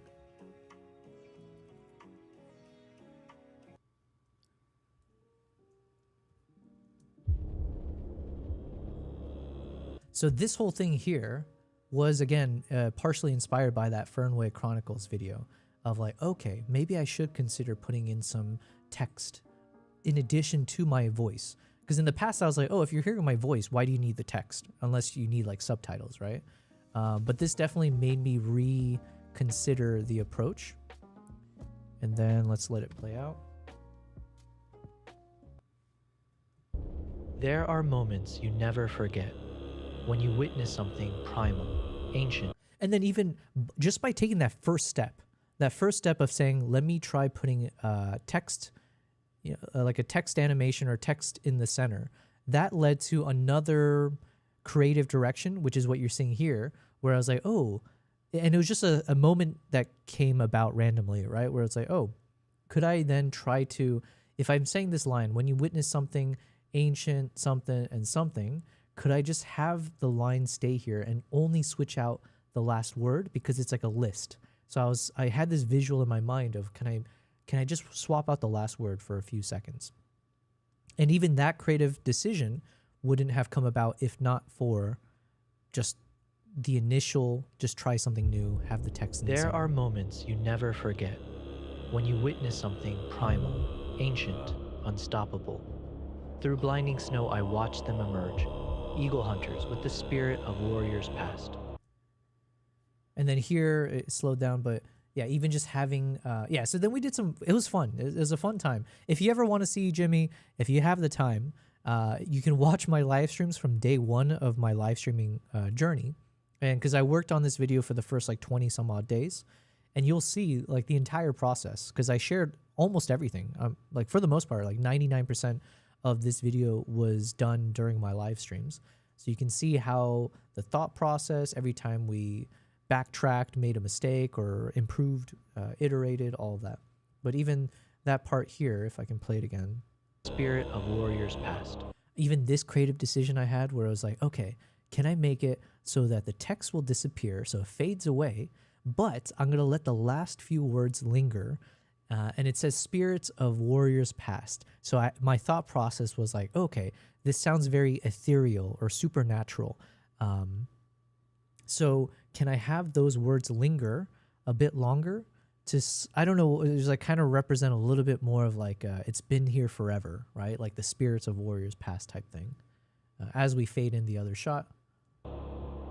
This is my journey to the heart of Mongolia.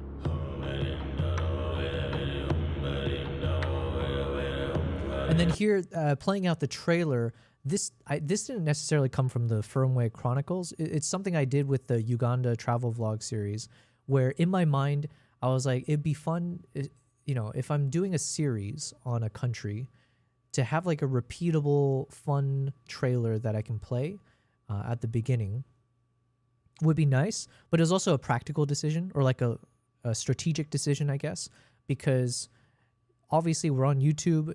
And even if it wasn't on YouTube, like you want to hook the audience to actually pay attention or care about the story you're telling.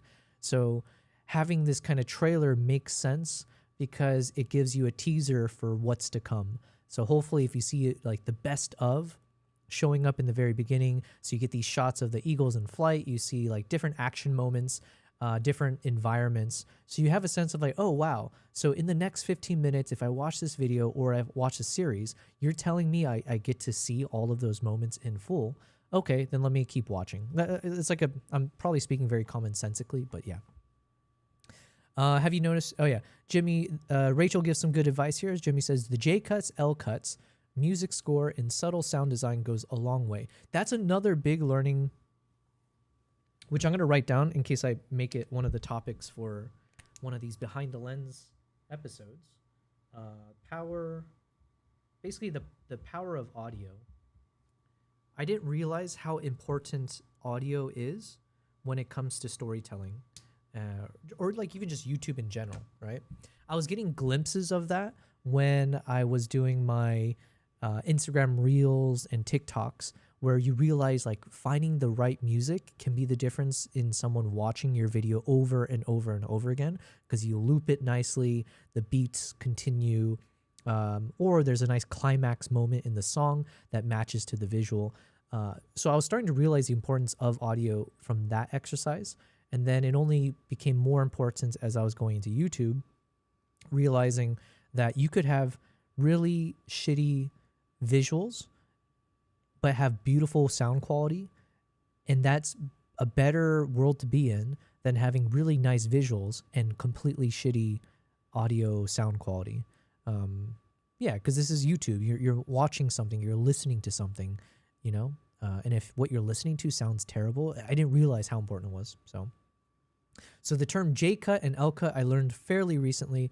So if I can spit it back out so I can train myself to understand it, J cut is just because of the look of a J and an L. So then with the J, it means that the sound comes in first before the visual kicks in. So you give yourself a bit of time where the voice or the music or the sound is setting the scene for you until the visual from the same moment or whatever kicks in. And I'm assuming L cut is the opposite. I don't know if I do a lot of L cuts, or maybe I don't know what an L cut is. But thank you, Rachel, for sharing as well. Jimmy says, I watch this a lot. I'm very obsessed. Oh, thank you. Thank you. I'm very obsessed of this Mongolia video, especially the music selection. Oh, that was also a really fun part of the process. So in case you get bored of rewatching the video, which you shouldn't, you should watch this video as many times as possible. Hopefully YouTube treats it as unique views and keeps boosting it in the algorithm. But if you ever do get bored, definitely check out the behind the scenes, which are in the beginning live streams, day 1 to 20 something, I think. But yeah, you'll notice I spent a lot of time on stream struggling with the songs throughout the video, because for me the main choice I had made at the beginning was like, I want every soundtrack to feel like it's part of Mongolia. So to the best of my ability, I want to see if I can find Mongolian soundtracks. And so then I would try to find it through the sound libraries that I have access to. And then, of course, trying to find the right mood for each of the action moments when I want to employ it. So, yeah. But thank you very much. Jimmy says, I sent you a message on Instagram, I think 3 days ago. Oh, okay. Sorry, I haven't been on Instagram too often the past few days. But I will check it out and respond, of course. Thank you. All right, I feel very encouraged. What a wonderful, kind words. Thank you, guys. I appreciate it. So where were we? We were listening to...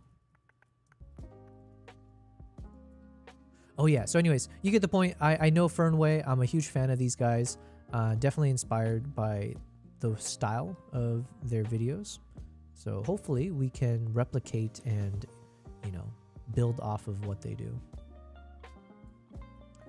And then we were just finishing up this photo edit. Oh yeah, so we were talking about the whole density, saturation, vibrance. And for me, I was mentioning I tended to do a lot of saturation back in the day. And I'm trying to work more with muted colors, desaturated kinds of looks.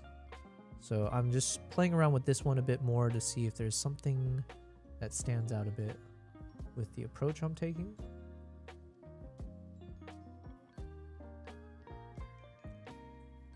Because this is very soft, but it looks unnaturally soft. So I'm wondering if I should kick back in a bit of texture. So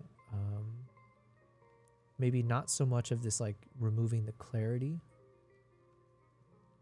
Because I think maybe that's a bit too much. So we'll just bring it back down a little bit.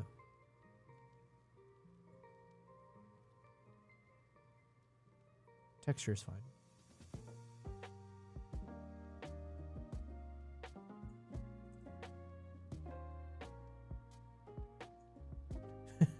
Here's our final edit.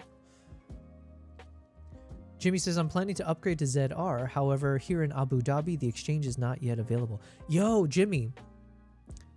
I'm assuming Abu Dhabi can count as well.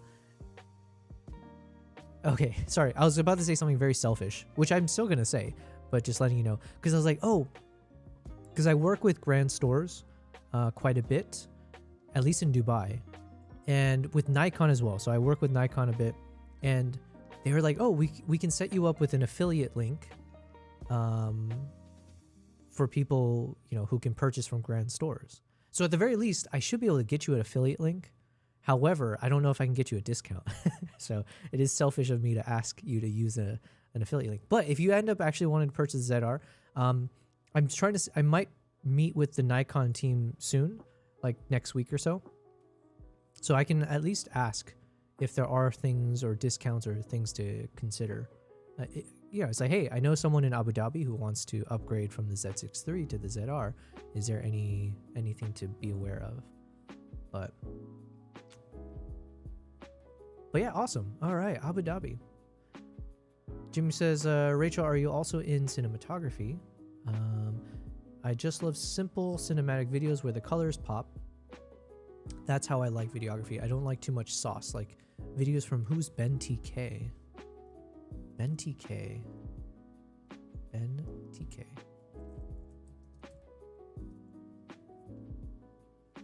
Ben TK. Welcome to the Epic Adventures. Ooh, his colors look nice though. Okay, I'm going to subscribe to this guy, so hopefully over time I should see some stuff float up to the surface so I can keep watching. Oh, very vulnerable. My last 2 years. Hair loss, heartbreak, anxiety. That's cool. I mean, it's not cool, I guess. Or it's cool that he shared. Mustafa, over on the kick side. Yo, my boy, Mustafa, thank you. Says, hello, how are you? Doing very well. Thanks for being a loyal or a consistent Kick watcher. I appreciate that. So yes, I'm on YouTube, Twitch, and Kick. I'm not streaming on TikTok because or at least not today. I'm taking a break because I keep getting these warning signs from them, and I'm like, oh, I just don't want to deal with it right now. Jimmy says, please, I upgrade all my Nikon in Grand Store from Z6 to the Z6 III. Okay. All right, at the very least, let me ask. I have a good relationship with them, but I don't know, no promises. I don't know if they can extend a discount for someone else. But I can at the very least let them know I know someone who shops grand stores, is considering upgrading to the ZR. Is there anything to keep in mind for him? So yeah. Rachel says, yes, I worked in the field for over 4 years as a DP, director of photography / producer and senior editor for a Native American. Let me just undo this thing I was doing. For a Native American company, now doing editing contracts only as I'm having a baby in June. Yes, yes. Do you have a name for the baby yet? And I think the baby's name should start with a Y. No reason, no bias. Jimmy says, bro, I'm gonna stick in your stream until you sleep so I can learn a lot. Hey, I stream almost every day. Usually, it depends on my schedule and everything, obviously, but I've been trying to make it a habit of trying to stream 4 to 5 times a week, and at the very least, the weekdays. And then on the weekend, I'm trying to see if it makes sense to take like 1 to 2 days off so I can catch up on other projects, catch up with friends, just be a human being again for a bit. Otherwise, the weekdays is like fully dedicated to just work, and then streaming and working while streaming. Yeah. So feel free. I appreciate if you continue watching. I do my best to, I love video games. I don't know if I'll ever be a video game streamer just because I know I have a lot of work to get done. So I tend to use my streams to be productive towards photography, video stuff, traveling. But yeah. So tune in. Mustafa says, always, mate, I'm fine too. Well, good to hear. I want online classes to help me with my editing and storytelling. That's another direction I am considering, is like putting together like a virtual class. I do some physical classes. I've had a few people reach out when I'm doing like another workshop, so I appreciate that. But I was also thinking I might start doing like one-on-one private lessons as I feel more confident in the direction I'm taking.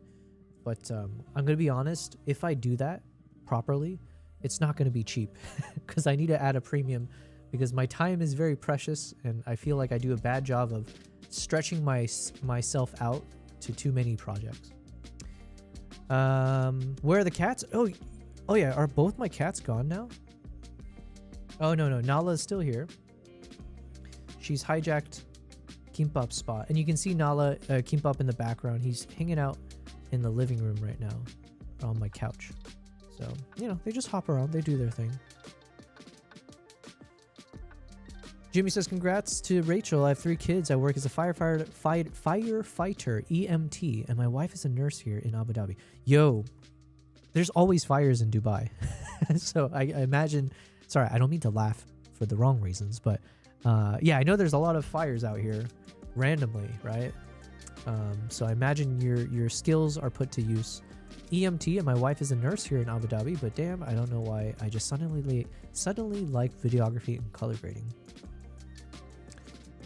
You say suddenly, but yeah, I feel like why wouldn't you want to get into video and colors and stuff, What do you think about Capture One? Mustafa's asking. Someone else asked me if I used Capture One.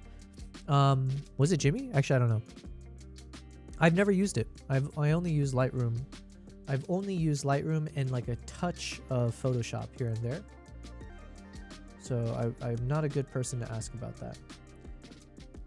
But Lightroom has been my trusty companion for the entirety of my photo editing journey. So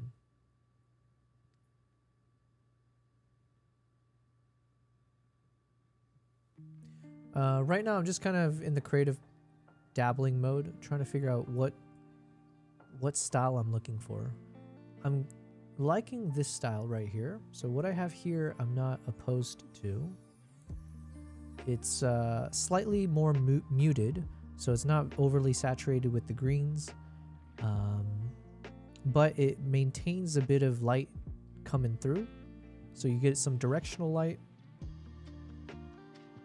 The directional light came from Luminar Neo. So Luminar Neo is one of these companies. Skylum is the name of the company, but they reached out to see if I'd be interested in trying out their product called Luminar Neo. So I've been testing it here and there as I do some photo editing.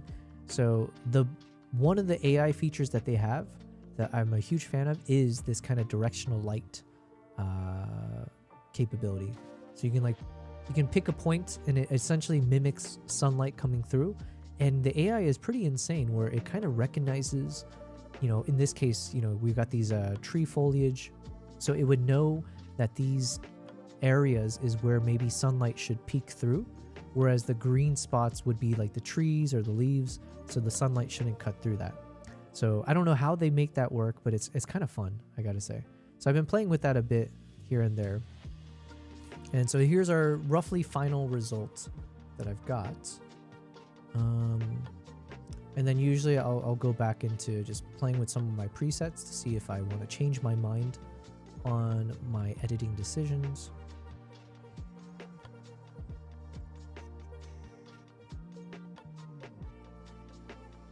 And I was saying this earlier, but sometimes when I'm going through this process, I actually look at the tinier thumbnail. So like the image over on the top left, I'll look at this more often than the bigger image on the right for the general idea of like, okay, are we in a good spot with this?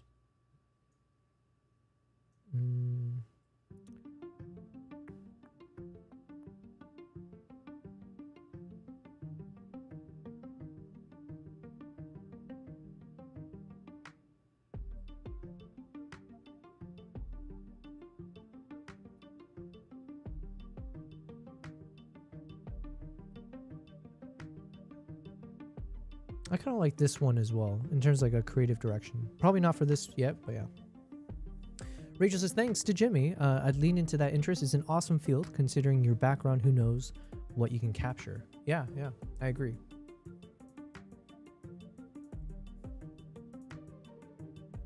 Oh, also Jimmy. Well, I don't know I don't know the first thing about firefighters, but for some reason I was thinking maybe you work more at night times, and if you do, as long as it doesn't conflict with your work. I'm a huge fan. I wish I could film more at night inside of like city lives, like, you know, cityscapes and things like that. You can probably end up getting some really cool cinematic shots in like empty streets in Abu Dhabi or just whatever. I don't know. There could be some really cool shots that you get in the dark.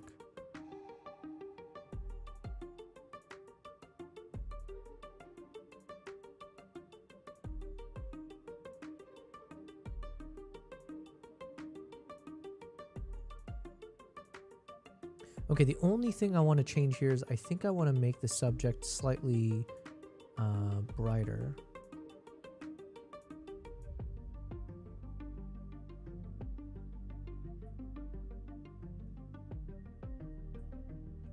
And then let's get rid of this one.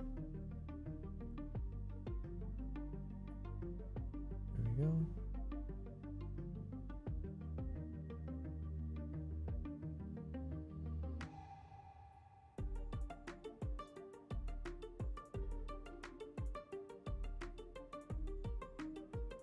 Huh. Why did it light up over there?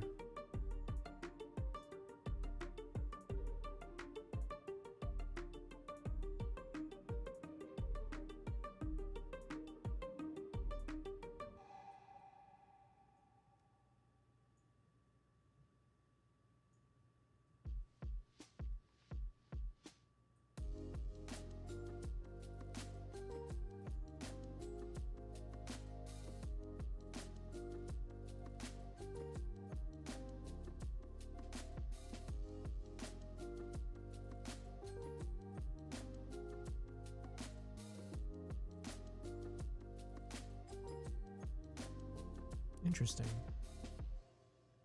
It's like doing some changes over here, but why? It's not selected.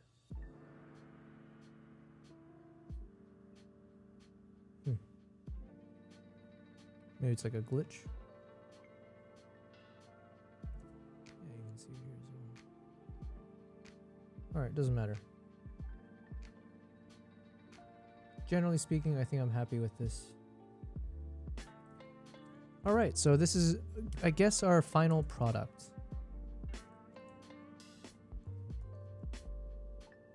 So this is the original, or this is the original, and then we ultimately ended up with this. So, hold on. So from this guy to this guy, boom, boom, boom, there we go. Beautiful. Wow. Feeling accomplished. Mazan says, good morning or evening, question mark. It is evening, 8:30 p.m. Thank you for asking which one. And thanks for being here. Mazan. I like the name. Jimmy says, hopefully I just want to be good in how properly to shoot in regards to angles and simple cuts. Just a simple video, clean and simple, but looks professional.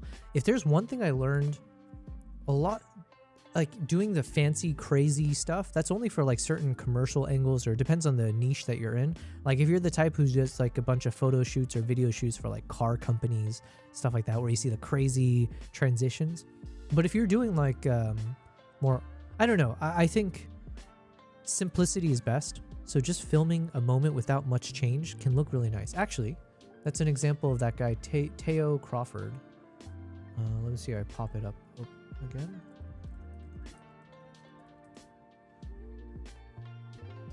I'd love to do online classes more advanced in DaVinci, Resolve, and camera shooting, etc. Yeah, for sure. Well, stick around. I do a lot of video editing stuff, you know? So, Mazan says 12-hour difference. Oh, well, welcome. Hello from the stateside, yeah? Stateside, 12 hours difference. So you must be in like either California, I'm assuming California, or Arizona, perhaps. But yeah, welcome. Let me see if I can show a quick example. So this is one of the YouTubers that I've been watching recently, being inspired by his content. But let's see, Tokyo Slice of Life. Let's see if it's in this one. I'm on a mission to get a particular photo I shot before, but I have to shoot it again. I'll tell you So why yeah, stuff like this, right? So like he's not moving the camera. You just let life, you know, move past you, if you will. Or like these kind of simple moments, right? It's just stationary shots and then letting life move around you, right? I'm back in Japan. I think that's really cool. There was a video we randomly saw, Nikon ZR Korea Autumn, I think. This is also a really cool example. Yeah. I'm just gonna mute the music just in case it causes issues. But yeah, look at this. So this guy shot with the Nikon ZR, guy or gal, I'm just universally speaking. But they shoot simple but beautiful, right? Stationary shot, either they're adding in a bit of motion or it was handheld or whatever. But you just let the life kind of move around subtly, right? So this might be a bit of digital zoom. This might be on a gimbal, possibly, probably. But you just get these nice kind of nothing crazy. And it's just finding good music to match the visual. And this way, as long as you know, if there's one thing I feel is a good advice for if you're starting in video editing, is like, don't do too many things at once, right? So to simplify your approach, so if you keep a lot of things consistent, so keep saying like, hey, for the next month or so, or the next 10 videos I'm focusing on, I'm going to keep these things the same, whatever that is. It could be like, oh, I'm going to only shoot with this lens. I'm only going to shoot in 30 frames per second, or whatever settings. And the only thing you're changing then is like the location or whatever, right? Because then you just keep working on that one branch of the video editing process until you feel comfortable in that space. Then you can expand out to, okay, now I feel comfortable, I don't know, trying different lenses. So let me now try to shoot with the zoom lens, or, you know, shoot close-ups, blah, blah, blah. Hopefully that makes sense. Mazan says, get back to work to low base. You're in Oregon. Oh, nice. But you spent 17 years in Arizona. Well, you're speaking to someone who, you know, grew up in Arizona. So good to hear that. You spent more years in Arizona than I did, though. But Oregon is beautiful. I've done the Pacific Northwest drive only once because I spent a number of years in San Francisco for work. And that drive was like, it's still one of the best experiences for sure. Jimmy says, I want to make a cinematic vlog video of my kids. Yeah, you already have the subject, right? So same thing. Just be like, simplify things by saying, I'm only going to film my kids doing whatever, right? So now it's simplified. That means your camera settings you can also simplify to be like, hey, put this in autofocus for people or whatever, right? So I don't have to worry about that. And then, so then everything else becomes more consistent. Now you just focus on filming your kids in various moments. Maybe start with like only indoors or only outdoors. Boom, boom, boom, right? And then you build up a collection of it. Yeah. Meows and purrs today tour. I'm super close mechanically to getting my first Astro shoot underway. Oh man, that sounds like a lot of technical stuff required. Can you do this with an older camera, 60 or 70? Granted, maybe not 4K. Yeah. Like definitely. Like these kind of shot, it's not limited to just having like a Nikon ZR. But you might have to do a bit more heavy lifting. You might have to be more careful with like the filters you use or the lenses or something. I don't know, but these shots are definitely achievable. The ZR, one of the benefits is that it has like that 12-bit color depth, and it's got more dynamic range built in. So shooting in these like outdoor environments, you might not run into the same issue as with older cameras where this might be way too overexposed, or it's hard to get a good shot like this where there's brights and darks all over the place. But yeah, like a shot like this might be tough because you're pointing directly into the sky. So depending on your camera, it might be tough. This one, it looks fantastic.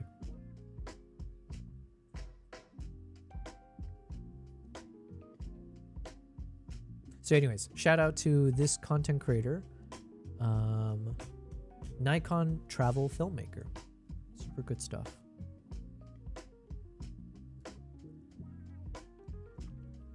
It is a nice drive for sure. Yeah, such a good one. Jimmy says, Yuval, is it enough for my Z6 III with 35mm f1.8 and 24-70 f4? I also have a gimbal for my kids' vlog with the B-roll cinematic footage, hopefully. 1000%, man. That 35 is probably, I would just say only use the 35. Forget the 24-70 for now. Because like like I said, you want to simplify as much as possible when you're in the learning mode. It's not even just for video, right? I think that's just like a fact of life. If you're learning any new skill, you don't want to try to learn 10 things at once. And it only gets more difficult with videography because now you have to worry about so many things, right? So having a zoom lens will only make things more complicated.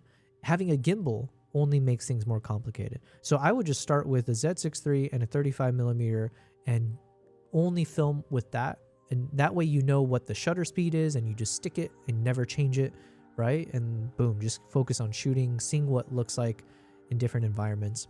With that 35mm, then you also get a sense of like, okay, when do I need to go closer, farther away? What looks good, what doesn't? The 35, I'm a huge fan of. So this camera, so this lens here is the 35mm f1.2. So I just purchased this recently, and that 35, I've been increasing my enjoyment of this. And then if you've been watching my streams, or again, if you've checked out my YouTube channel, that short film that I made of the chimpanzees, the opening shots where you see the chimpanzee walking in the forest, that was shot with the 35mm. And so I think that focal length is really good for film because the subject becomes very nice and clean in your footage, but there's enough space. It's wide enough of an angle that you do still end up with, like some, what do you say, nice background and establishing environment shots. So where is it? Let's bring it up. How much memory does it take for this 23-bit log? Oh, for like a ZR, the files are big. So I usually shoot with like 1 terabyte memory cards, the CF Express Type Bs. So if you do get into more video stuff, I do recommend having larger memory cards. It's just the name of the game. It's a must. So I shoot with these 1 terabytes, and I think at 4K 23 frames per second, or 24 frames per, you get like, I think I get like over an hour of filming, so it's decent. Yeah. And for the Z6 III, I would recommend shooting in the NRAW. So the N-RAW, and make sure it's in nlog at the same time. Bigger file size, it requires you to most likely edit in DaVinci, but the quality is fantastic. And it's much smaller file size than if you were to shoot in the Apple ProRes. How much? Oh, yeah, sorry. I'm inspired by you and beyond. Thank you very much, Jimmy. Well, listen, if I end up doing some more workshops in the future, and if you happen to go by Dubai, I will absolutely make sure to let you know. Or if I go to Abu Dhabi, I do want to film in the Liwa Desert some more, hopefully soon, as I need to do a few things in the desert, I think, to film. I had this idea. Let me share it in a second. Let me catch up on the chat, and then I'll share you guys my idea. Mazin says, valid, learning something new and sticking to the basics, learning the hard way with jumping deep in. I need a wider lens, only have the nifty 50. Is that what they call it? I never heard that phrase. That's a good one. The nifty 50.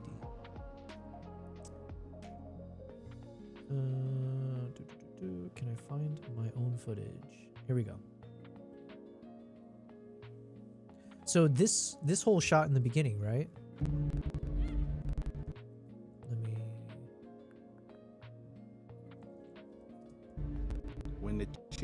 Jesus, how? Oh yeah, because everything was shot in 6K, so everything's slowing down. Approaches you. Stay humble. So this whole shot here, if you can imagine it not being so jittery. Maybe this one? Stay humble. Jesus. We're playing with some big files here.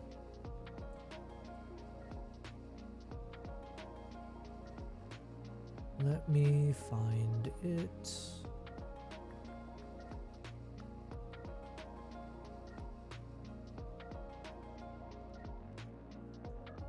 Okay.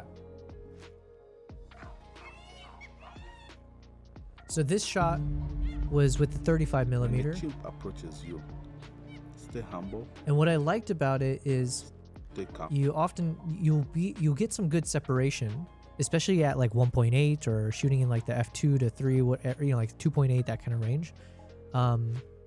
You can actually see a good separation of the subject from the background, depending where you're shooting and all that, of course.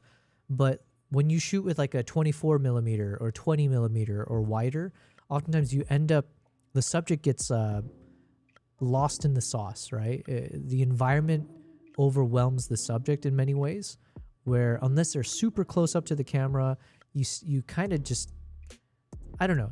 There's good things about it, but you do lose a little bit that like portraiture or like that portrait effect, where if you shoot with like a 70, like an 85 or whatever higher. So this 35 just gives you enough of this feeling of like a portrait shot, but it's just wide enough to still give you a lot of the scene that you're shooting in.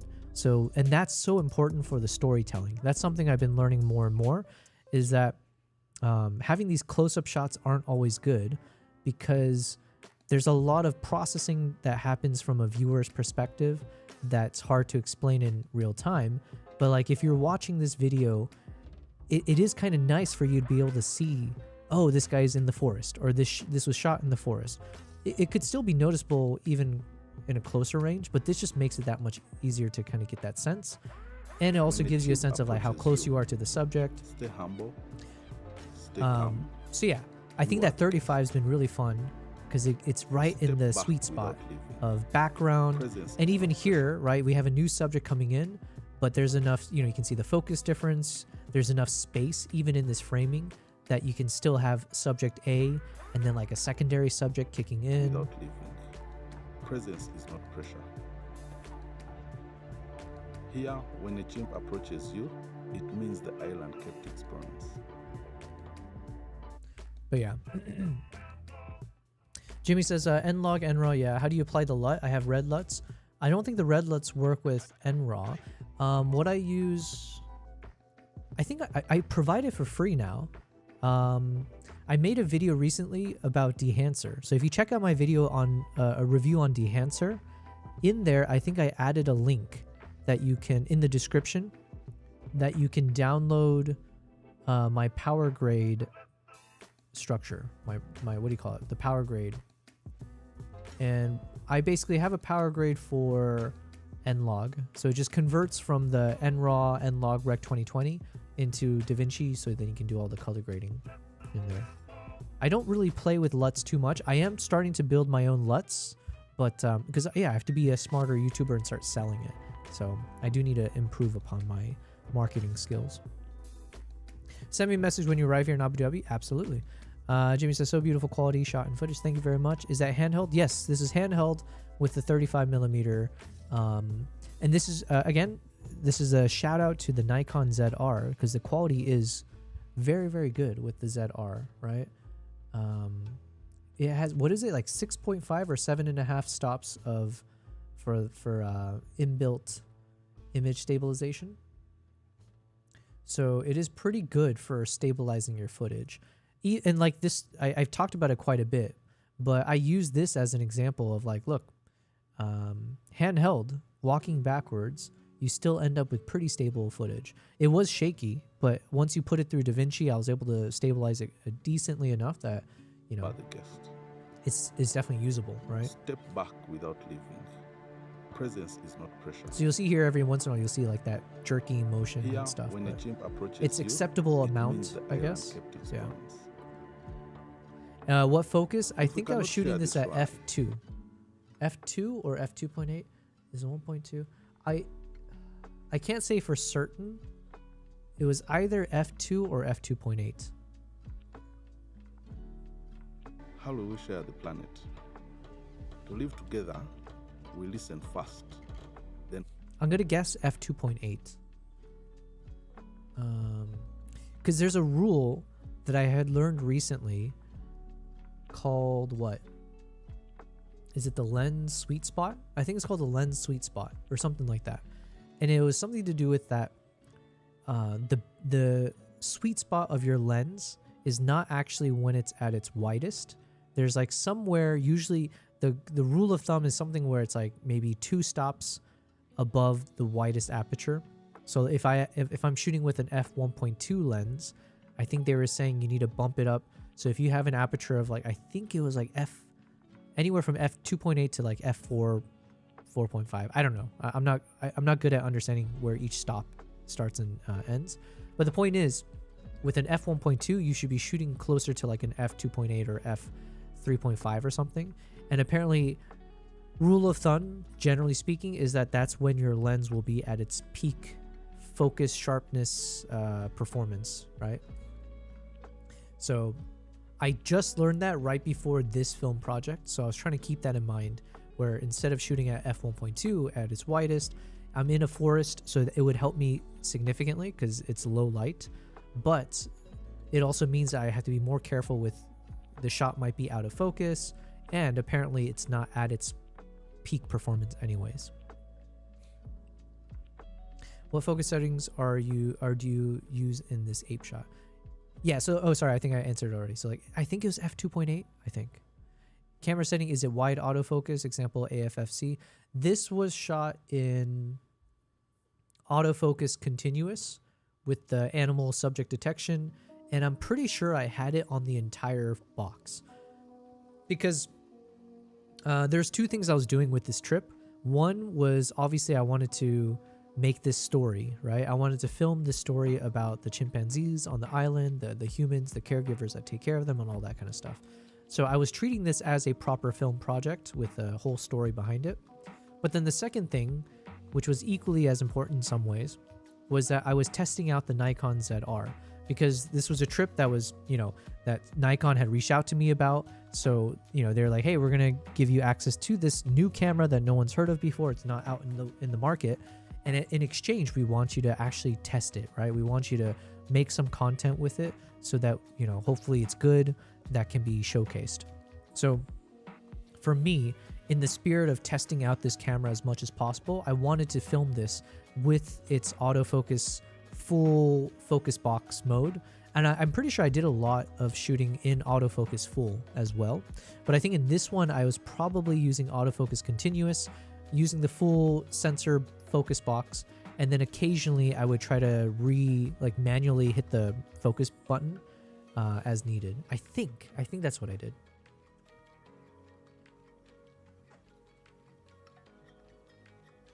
I think. But the autofocus was pretty good, where I probably could have just shot in autofocus full. But yeah. I will throw now my 24 to 70 f4. I will stick a lot more time in the 35. Yeah, I mean, don't throw it away. It's useful for sure. That 24 to 70, this was more for photography, but I think it still holds true for video. When I started doing my travel photography and all that kind of stuff, I had a 24 to 70 f2.8 lens, and that was my go-to lens for traveling. I probably used it the most for the longest time. Then it became the 70 to 200 f2.8. That became the one that I'm always leaning on for the best shots I could take when I'm traveling, for photos. For video, it's a different story, where I think having a wider lens is better for storytelling and filming stuff.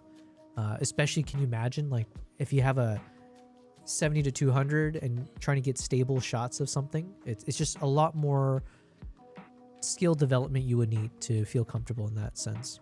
But that 35 is fantastic. So, yeah.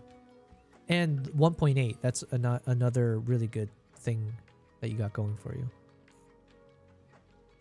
Oh, and then if you're starting to get into video, another thing you should consider purchasing is the not Freewell, but that's the one I'm going to advertise. It's ND filters. So I've got ND filters from Polar Pro, but they are quite expensive. The quality is amazing though.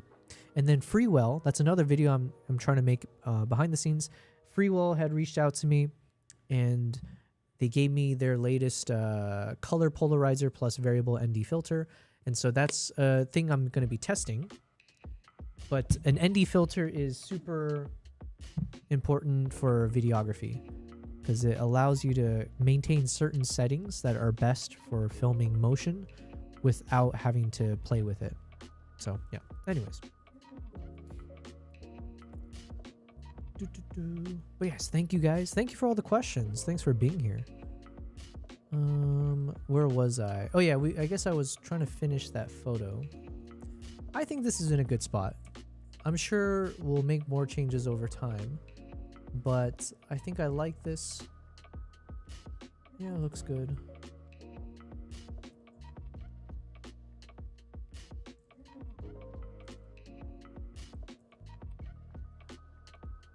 Cool.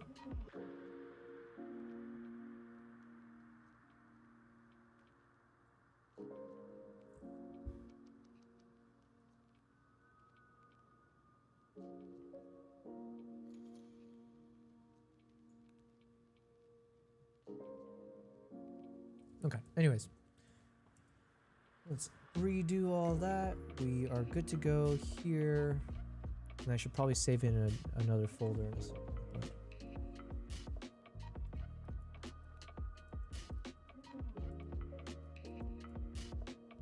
All right. It is now almost 9 p.m. So I'm in that moment of do I continue or is this a good place to stop? I am right in the middle of it. Let me play this intro. Let's talk through the video project, right? This is what I've been focusing on for a little bit of time. I mentioned before, so if you are new to this stream or if you're new to who I am, I have recently gotten into YouTube. Recently, as in about the past 2 years. Last year is when I was finally able to take it more seriously and try to publish a bit more consistently. And also when I was starting to be better at video editing. So I made real strides last year in terms of doing proper videos with proper technique and knowing the technique. And then this year is just a continuation of it, obviously. So we ended last year with our very first short film shot with a proper cinema camera, the ZR, and a lot of learnings from that, a lot of learnings after that, which I'm excited to continue employing on my upcoming travel shoots or anything I'm doing. And I think one of the other things I've been trying to spend a lot of time with is making these types of travel vlogs, but trying to see, can I make the vlogs still feel more cinematic, more of a storytelling than just a typical, hey, check it out, guys. I went from here to here and here, enjoy. Try to make it feel a bit more poetic, I guess, maybe. So kind of like that Fernway Chronicles, right? where when you watch the start of their videos, you just feel like you're being transported into a story, into a part of the world, something alien or foreign, right? So I want to maintain that through my videos. And so this is episode 2 of the Mongolia travel from like over 2 years ago. So I'm very, very far behind. I have so much content to go through. So hopefully we'll get this one done fairly soon. Before I actually do this though, I did want to show something because Jimmy, you were asking me about some of the different focal lengths. So let me show you guys a little bit of an inside scoop of a video I want to publish on YouTube. It's not going to be a crazy epic video. I think it's kind of cool to see the content I have, but I'll show you in a second. Jimmy asked, did you shoot the Mongolia in NRAW and your color grade only in camera raw? Did I shoot the... oh yeah, so this was shot with the Nikon Z9. So this is prior to having the Z6 III or the ZR. So Z9 has been my workhorse for the longest time. So I filmed almost everything. Everything that looks good was in NRAW, 12-bit Nlog. And then I color graded everything within DaVinci in that raw format. Yeah. Okay, let me play this out for... Actually, okay, let me play this out so I can find the folder. I'm going to multitask in a second. Here we go.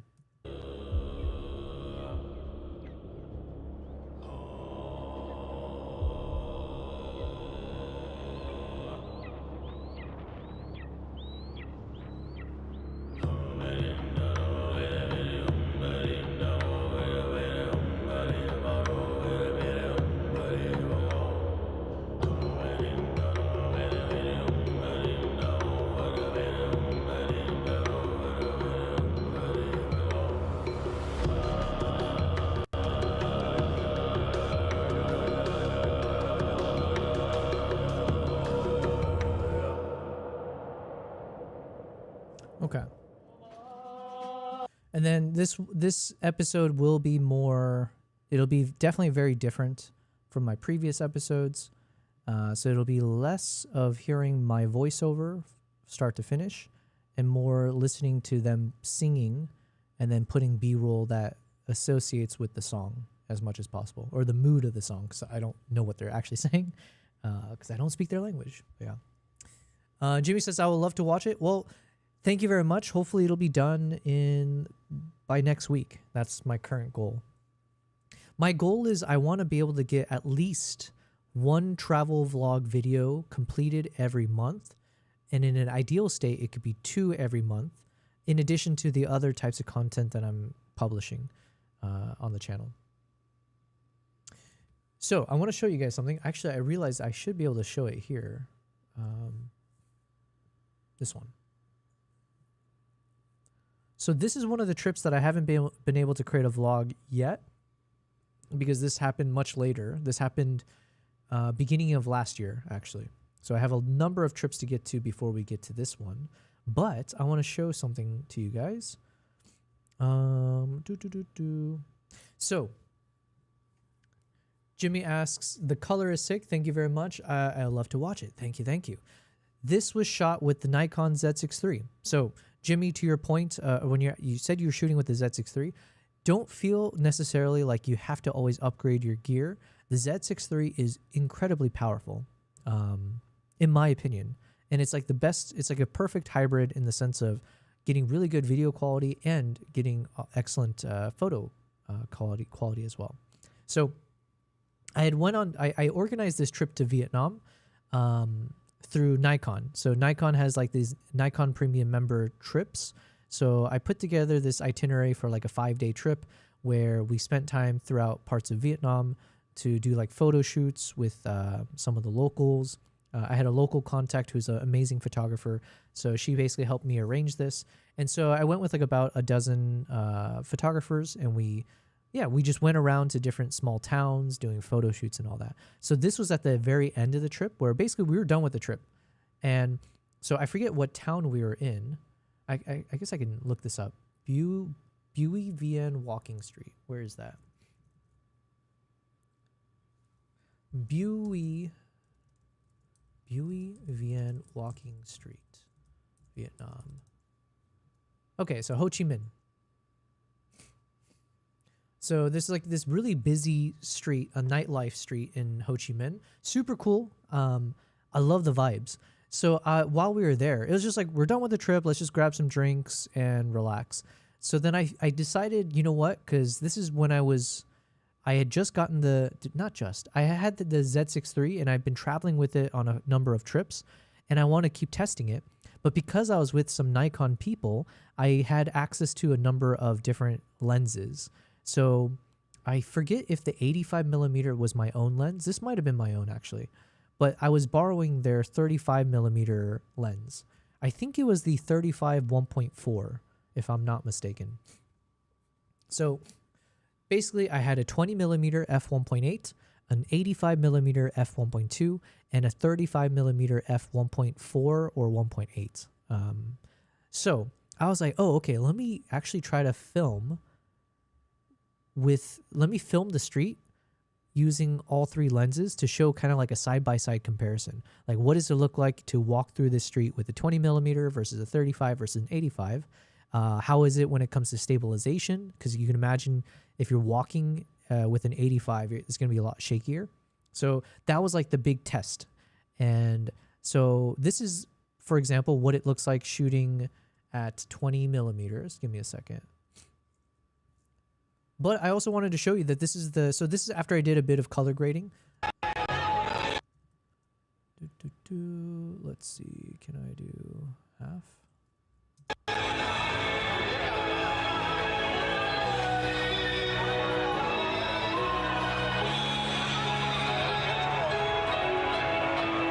So this is after I applied a bit of stabilization to the shot, but this is with a 20mm, so you didn't need as much stabilization. So that was a good thing. Jimmy's asking, do you think I still need to upgrade to ZR? I don't know. Like, it depends how interested are you in learning video versus do you want to do more photo, right? Because if you're super interested in doing videography, then the ZR will definitely give you a leg up in terms of the quality. And it's cheaper than the Z6 III, right? The Z6 III though, and that's why I wanted to show you this anyways, so you get a sense of like, look, if you want that cinematic quality, you don't have to get a cinema camera per se. It just helps you achieve levels much easier, at higher levels, much easier than with other cameras. Yo, Mindful's in the chat saying editing with some Yobel in the background. Well, thank you very much. I appreciate, as always. Thanks for being here, man. Hopefully your editing is going smoothly. But yeah, so Jimmy, I would say the ZR missing the EVF really frustrates me. Yeah. Well, yeah, so with the ZR, for example, you do have to get used to the fact that there are fewer buttons on the camera. Some things are missing because they wanted to maximize on some of the features like the big screen, for example. So yeah, but so before you make a decision, either way, I want to show you, this is an example of something that I shot with the Z6 III. I can also show you, if I can learn my shortcuts here, what do I need to do? Is it Command B? Yeah, okay, so let me do Command B. Let me delete all this or disable it. So basically, this was what it looked like when I shot in log, right? So I shot this in NRAW, 12-bit color depth in NLog. And I think I shot everything consistently at 30 frames per second. And I think everything was at f1.8 or f2, just to have a consistent testing for all three of the lenses. Fed says, unless you want the big red RAW files in the larger screen, you can just stick with the Z6 III. You can still shoot NRAW if you want to shoot RAW. Yeah, actually, you know what? Fed, you're definitely on the money. And so is Rachel. Rachel says, I would wait for the second release of the ZR. They'll most likely work out all the kinks or issues with the original ZR model with more perks. Yeah, so Jimmy, since it sounds like you're saying you're more new to video editing, right? Your Z6 III, you've got it. You know, it's a powerful camera. And that's why I'll show you some of the footage now, right? This is the quality. In my opinion, I'm really happy with the NRAW. NRAW is like this unsung hero. It's this unspoken hero. Nobody knows about it because no one shoots Nikon except for me, of course. And I'm obviously kidding, exaggerating. But the point is, the NRAW files are amazing to work with, much smaller. I think Fed was the one who told me I didn't even know you can shoot in NRAW in like a smaller file size than the highest one, and you still get really good quality. So I would stick with the Z6 III, and until you feel comfortable with the fundamentals, shooting with the Nikon camera for a video and all that kind of stuff. And then, yeah, to Rachel's point then, by the time you feel comfortable, time has passed, right? We can imagine 6 months to a year. Whenever the new release comes out, you'll feel that much more confident that if you pick up this new camera, you don't have to focus on the fundamentals anymore. You can work on the creative shots with a more capable camera, let's say. Rachel saved my money. Yeah, and you save money, right? Because then let's say you were already open to purchasing a $2,200 camera. You can use that for a better lens, or you can use it for proper ND filters, or for the 1 terabyte memory cards that you know you'll need if you're gonna really test it, right? Mindful says you can take the red bigger files and then transcode them to ProRes LT. More workflow, but ProRes with log 3G10 gamma curves is really good, better than log. I think Mindful, you were the one who told me about that, or there's some way to convert them. I just didn't know how to, and I'm just doing my thing. I don't know why Jesus put me into this videography thing. I doubt we're getting a ZR2 anytime soon. I think they will keep making fixes to the ZR via firmware for years to come. Yeah, and hopefully the Z9, right? I keep hearing rumors about a Z9 Mark II or whatever. Jimmy says, I'm a firefighter, a marathoner, a nurse, and EMT now. I want to be a content creator. Well, you have enough of a varied and storied background there that it would make for being a good content creator. Because, you know, being an interesting person, it's hard to be an interesting person if you haven't had an interesting backstory, life, whatever you do, right? So the fact that you've done so many unique career paths, I think you should, man. It's definitely a niche. If you start to do content in the space of whichever one you choose of the 4 things you've done, there's not going to be many other firefighter photographers or firefighter videographers out there. You know what I mean? If you are on PC, I say Avid DNR-HR instead of ProRes. Then you get 12-bit even at their LT equivalent size. And the Mindful says, I've been transcoding them for a number of projects now. I cannot tell the difference by my own eye in the edit between R3D and the ProRes after I transcode it. Okay. Jimmy says, damn, I want to run a marathon with the Z6 III with a 400 lens. Good luck with that, my friend. Yeah, that's where the action cameras come in handy. So if you see my screen right now, I just wanted to quickly show the before and afters. So this is the version. So this is the log. This was like, I think the only change I made in this version was the conversion. Oh, hold on. No, I was wrong. Let's turn everything off here. Okay. So basically this, you're asking about the conversion, right? So if you shoot in NRAW, or like it's like a .nev file, to do the conversion in DaVinci, I just have one of those color space transforms at the beginning, and the input color space is Rec 2020, and the input gamma is Nikon N-Log. So basically, once you punch that in, and if you're editing inside of DaVinci's color space, this then changes it from that flat look. So from this flat look, you ultimately end up with this look. And to be honest, like without much changes, the quality is nice. This one's you know distinct because you're shooting in nightlife with a bunch of neon lights and everything else. So it's a bit weird with the colors, the white balance or whatever. But I think this, just to get this right, you get good quality just from having that log switch over. So I'm a fan of NRAW. And then for my needs, of course, when I was shooting, I then did my own color grading. So then my version was this guy. So this is like a mix of Dehancer plus like some of the color grading stuff that I've been testing out. And yeah, so I'll be posting this. I'm trying to figure out how to post it as a YouTube video because it's going to be a bit long. But I wanted to show you guys. Let me just turn down the volume a bit here. I know there's going to be some... what do you call it? Actually, no. This one shouldn't get me in trouble with YouTube. The other two videos, it does have some copyright music. So I was wondering how I can get around that. But let me just show you guys this one for now.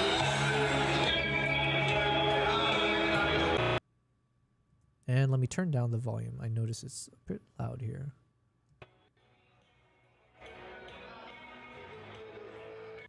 Okay. Audio quality was also really good with this, by the way. I don't remember what I did, but I must have turned it down really low, knowing that it was super loud in here. But nothing clipped or anything like that. If I play it in full volume, it sounds very immersive. You feel like you're in the city life. And then my challenge throughout the filming was basically, can I walk nonstop? So never pause, just constantly move forward and try to capture as much as I can, whatever's in front of me, to the sides. But that was the big challenge, was like never stop walking.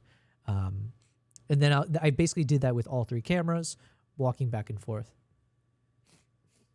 The problem is it does not really meet the legal range of gamma color. Okay. And Jimmy's asking, I shoot NRAW 12-bit. What is the best export settings? I don't actually know. Sorry, I don't know the answer to that for the export. I think I always export in Apple ProRes HQ, but I'm not sure. They recently changed, updated now, so all flavors are 12-bit. Used to be 8-bit. Okay. Would you clarify in YouTube and Facebook? Facebook? Sorry, Jimmy. What? Who are you? What are you asking for, or how are you asking? And Mazan is back. Welcome back, Mazan. So I'm just playing a few videos that I captured from Vietnam, showing the difference between a 20mm lens, a 35, and an 85, and also the color grading capabilities of the color quality within a Nikon Z6 III shooting in 12-bit NRAW.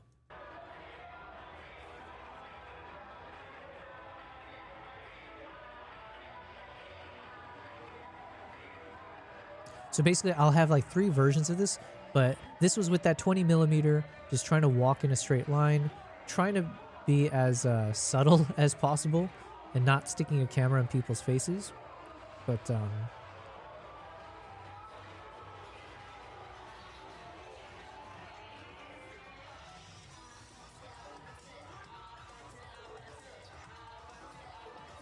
it actually ended up being pretty fun, because there's a few performers that I got to film 3 times in a row, but with like so for example, that's a nice moment where you can see this is what a 20mm gets you.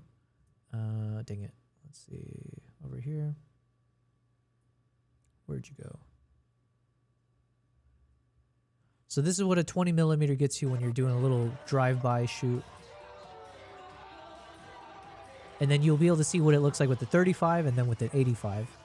And then with this one, there's a fun moment where there's a kid that shows up and does like a bit of fire breathing, and I was able to capture on film in a nice way. Mazan says, looks like Fremont Street in Vegas. Oh, I don't know. I haven't been to Vegas in years. This is, I forget the name of the street, but this is in Ho Chi Minh City in Vietnam.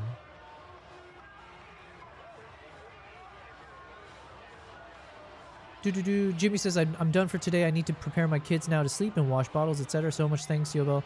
Rachel fed everyone, especially to Rachel. You saved me money. Thanks a lot, guys. Well, thank you for being here. I appreciate it. Thanks for the kind words. Hopefully I'll see you on future streams for sure. And then maybe in person, since you're fairly close to where I live.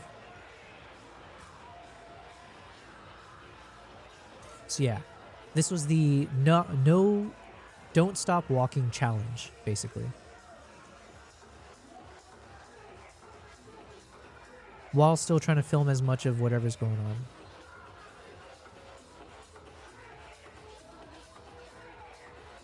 But yeah, this is such a lively street. It was really fun to film this. I love chaos. I love these kind of chaotic environments. And with all the crazy lights everywhere, it's definitely good for film content. Have you tried Avid after they did the update? They are all 12-bit. I've never exported or used anything in that Avid thing. Mazin says rephrasing reminds me of Fremont. Are you holding the camera in hand or on a gimbal? Everything was just handheld. So basically I was just like, oh, here we go. This is the cool shot. How cool is that? I think I was filming in 30 frames, so I can't really slow it down too much.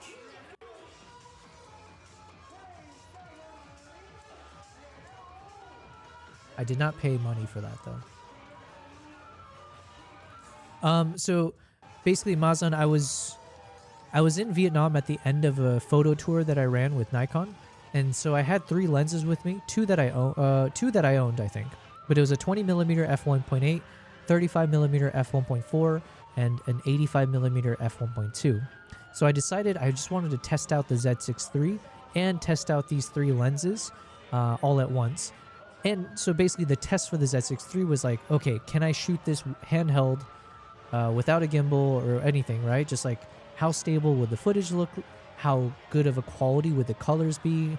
How good is the microphone? Like the audio quality, all of it. I just wanted to test it. And I was using this street as my, I guess my content, but also for consistency. So I basically walked the street 3 times in a row. Just by switching the lens to see each time.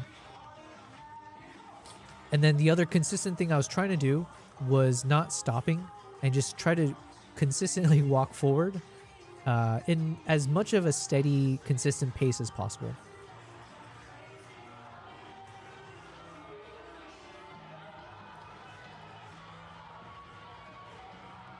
But it was pretty good, like for handheld in this very crowded environment. I felt like the stabilization was decent, or it was pretty good. It was pretty good. Once I got to like shooting in the 85mm, that's where it got a bit more, you know, like, okay, you know, I got to be slower when I walk in the future.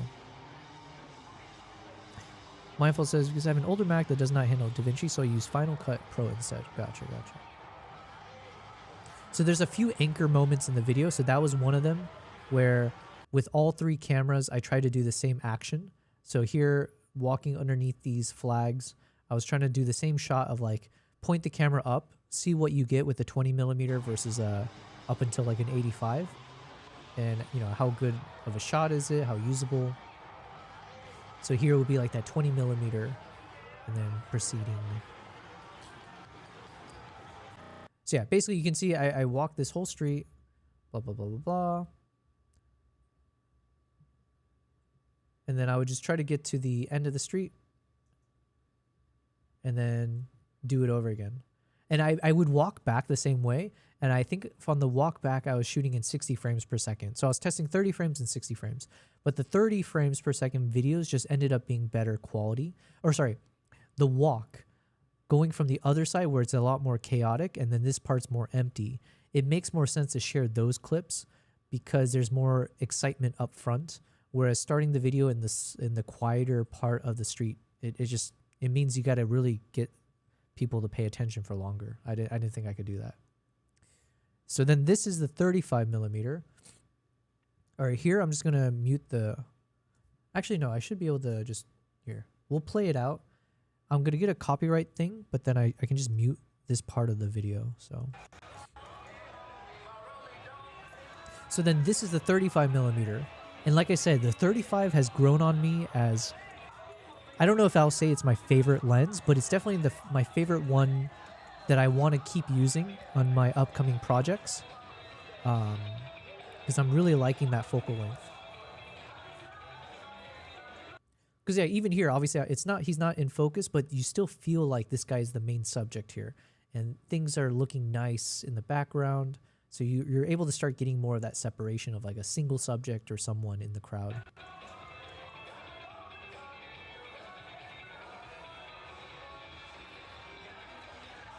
So now you're getting more of that cinematic quality. And then the 85 was even better, for sure. So the 85 you would expect, I guess. But the 85, some of the shots I got there felt very, very nice and buttery smooth and all that. But it also comes with the downside of there's a lot more moments where I'm super shaky, so it's not as usable. And also, you know, you're on this busy street, so you lose a little bit of the story. once you're cropped in too much. So that's the other thing I guess to keep in mind.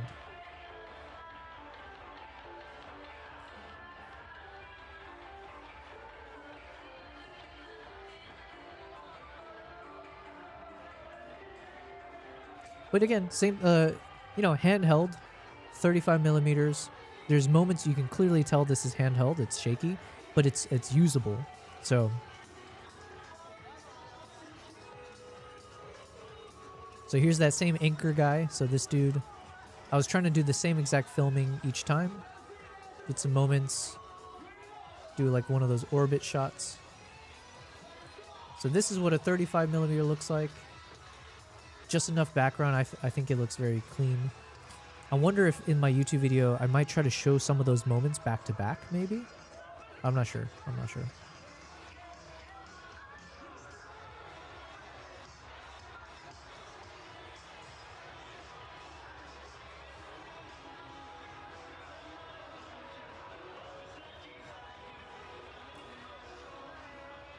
Also, in the future, I'm not sure what's a better strategy.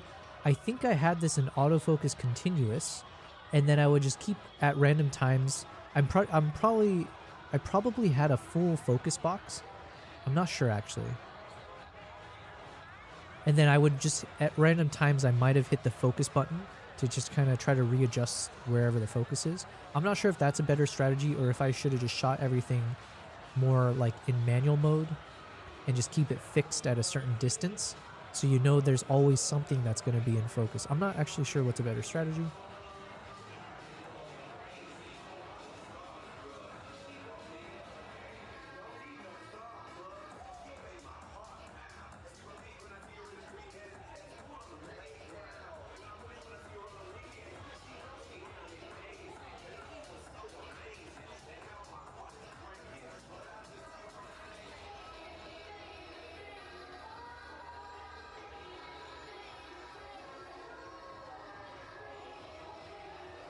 But yeah, I ended up really liking the colors on this. So I did most of everything in Dehancer. So again, shout out to Dehancer.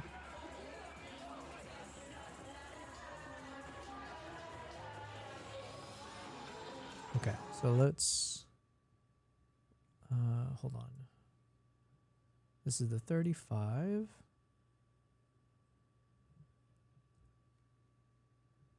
So this is the quality of the 35. Again, you get these nice moments where the subject is in focus, but it's separated from the background. And then just depending on the lighting and all that kind of stuff, you can get some really cool, you get some nice portraits almost. You get decent bokeh here and all that, right? Colors look cool.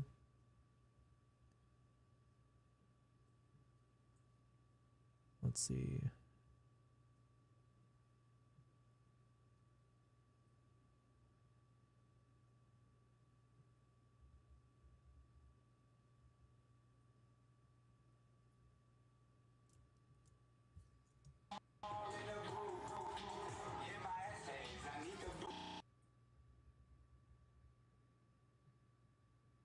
Yeah, see, like she's in focus, so she looks like clearly the subject, I guess, for a second.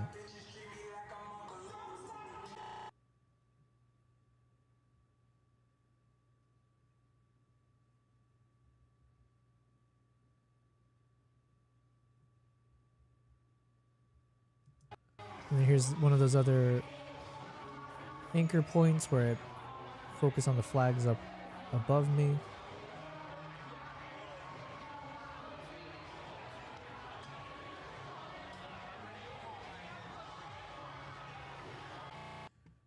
Cool.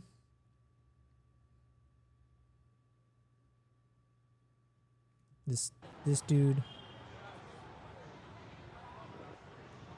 Yeah, so point is, I feel like this, don't sleep on the Nikon Z6 III. Don't sleep on the NRAW. I feel like that NRAW quality is amazing, and the fact that you can shoot that with the Z6 III, Z8, Z9, all of that. You don't need to have a cinema camera to get shots, in my opinion, that feels cinematic. For sure. So that was that one. And then the 85 millimeter, which in my opinion, like yeah, it was really fun shooting with the 85, but it's obviously a heavier lens, so then it's harder to handhold. Plus it's 85, so it's even for that reason it's hard to have stable shots of subjects. But you end up getting these really clean visuals, in my opinion. So even here you can see how much more shaky it is. And this is after I applied a decent amount of stabilization. Although I didn't apply too much, if I'm remembering, because I didn't want to overly crop the footage either, because I kind of wanted to maintain, here's what an 85mm framing looks like versus the 35 and the 20.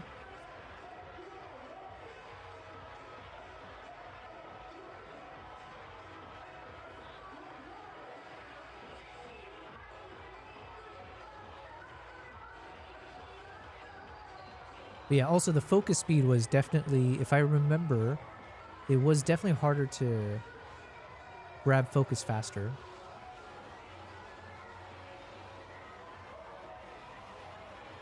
Which would make sense. But look at the lights here. It's so nice and sparkly. And then here's the same guy. So now this is what the 85 looks like.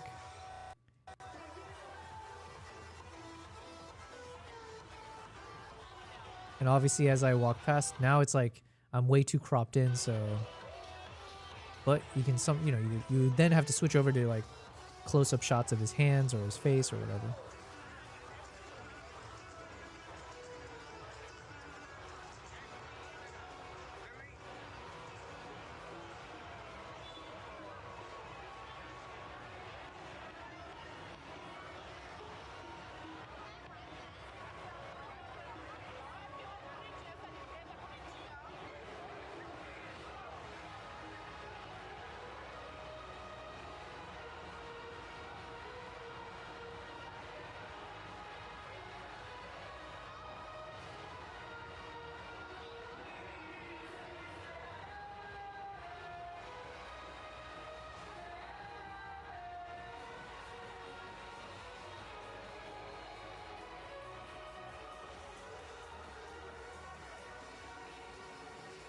Actually, now I'm wondering, I don't know if I actually had a full focus box.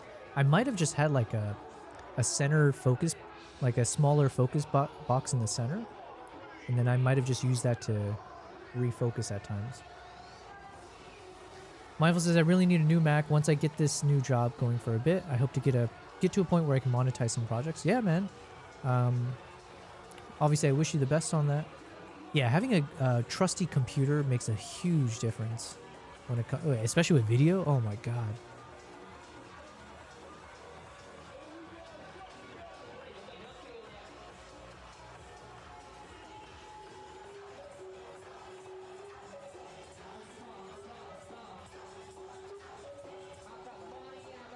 Also, the other issue with having an 85mm lens, it's a lot more noticeable.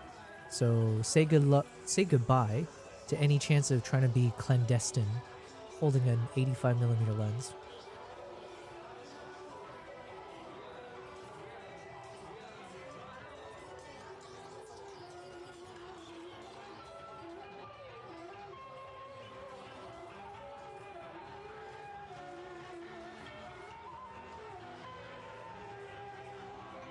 Anyways. Oh, and then, oh yeah, we got some cool shots of some of the artists. If I remember, because I was testing, I uploaded these videos onto YouTube just to see on the back end if it gets flagged for like copyright for sound. One of the moments where it got copyright struck, or not, whatever the word is, right, was, I think, Sweet Child of Mine was the song, if I'm not mistaken. And I was like, really? I didn't remember them blasting that on the radio or the speakers. But it was from one of these live bands that were performing Sweet Child of Mine. And I guess maybe it's from the lyrics or it's close enough that it basically flagged it as the song, which is impressive, but yeah.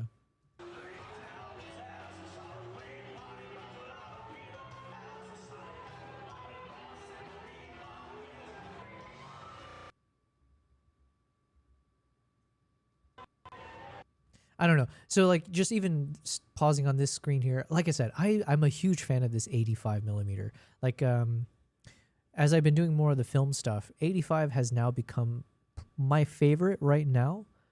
Like on my Gorilla Trek that I did, I was shooting with the 85 and it was fantastic for photo and video. The chimpanzee project, the one I just did recently, that one, a lot of the footage I shot in 85 and I thought it just, I don't know why. I like that focal length. It's very usable. And then, yeah, even like pausing on this screen here, it just looks very clean. I'm a big fan.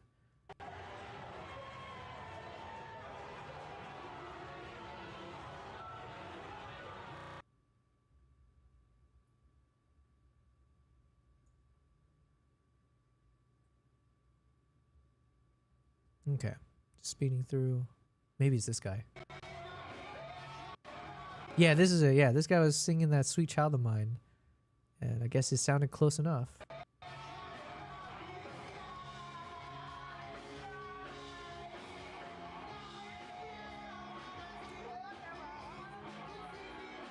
Yeah, good quality.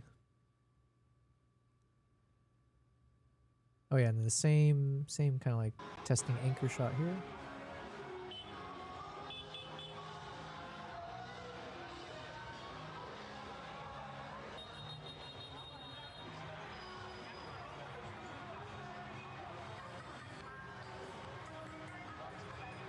So there we go. That is the difference. Rachel says 85 millimeter is my favorite too. Oh, nice, nice. Okay, great minds think alike, they say, right? It's just, I know people use it for portrait photography a lot. I just never heard 85 being used for like videographers. But I've noticed, practically speaking, I've been using it quite a bit for a number of my video travel projects of late. So I personally have gotten a lot of utility out of the 85. I think it's not just for photography for portraits. It's amazing for video, but it comes with the downside of just being a heavier lens, especially when I shoot in that with an 85 1.2 is like a, that lens. Where is it? Yeah, it's over here. It's super bulky and massive. So it does require an extra level of either have a gimbal or just try your best to be stable. And so I'm more on the latter side of it, just trying my best to be stable. But if you can, or if you don't have to move around and stuff, that 85 looks brilliant.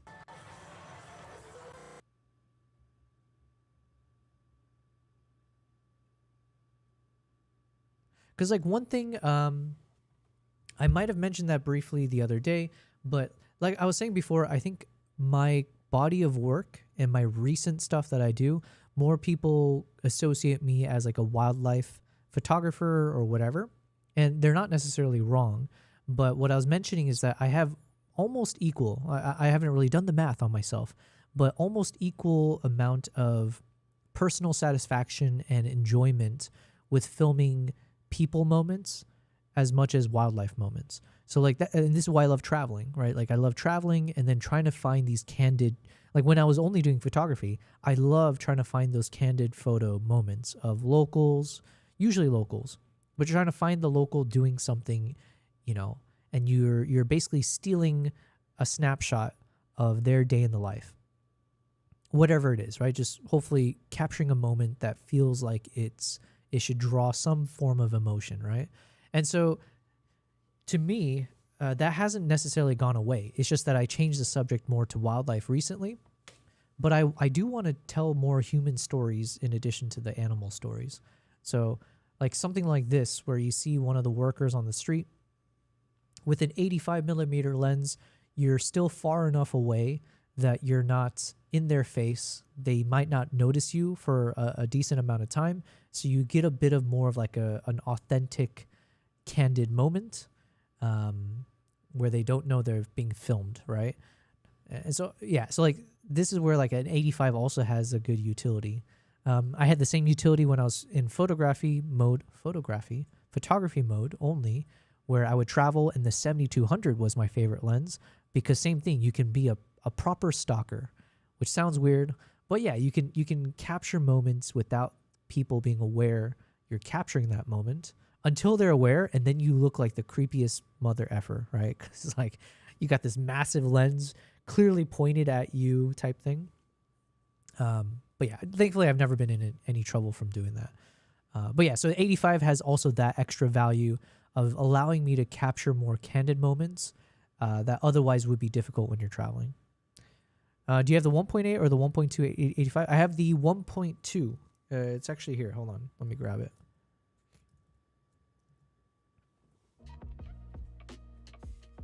The 85 1.2. Nala saying hi.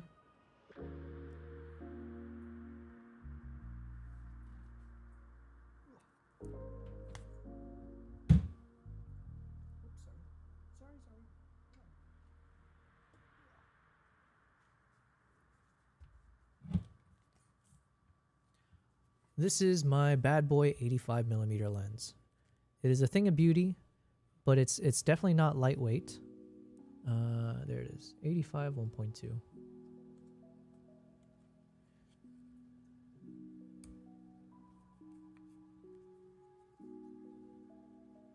Here, let's see.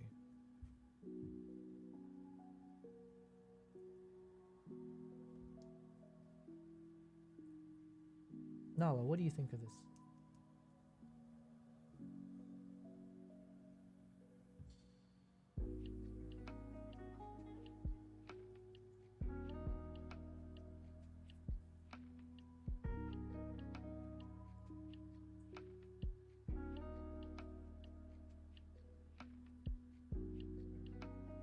Okay, anyways.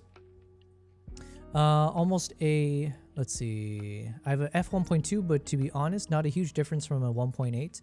Yeah, I don't know. Well, to me, there's a difference, but it just, I guess it depends what you shoot, right? For sure. I notice a big difference when I was in the jungle. So when I'm doing these like jungle photos, videos, that's where like every stop or any bit of extra light makes a huge difference in terms of the shooting. So in those kind of like partial / like more low light situations, I have definitely enjoyed the 1.2. But to be fair, I've never shot with a 1.8. So maybe you're right. Like, is the difference worth the extra weight and the cost and all that? Potentially. You bring up a good point. Mindful is almost a $2,000 difference. That, yeah, exactly. You get big balls of bokeh fire with the 1.8 too. We're talking about big balls, and then Rachel's like, mine is too small. Mine is so small. It's the EFS version. I love it. Which is why you would opt for the 1.8. Yeah, 1.8 is definitely, maybe it is being slept on. I think I'm guilty of this for sure, but there is something about getting a 1.2 that you just automatically feel like you need to get it, right? But we overlook that extra cost of not just the price tag, but the weight, the size, and how that affects everything from like stabilization to all the other stuff, right? So all good points for sure, because I didn't realize how heavy this is.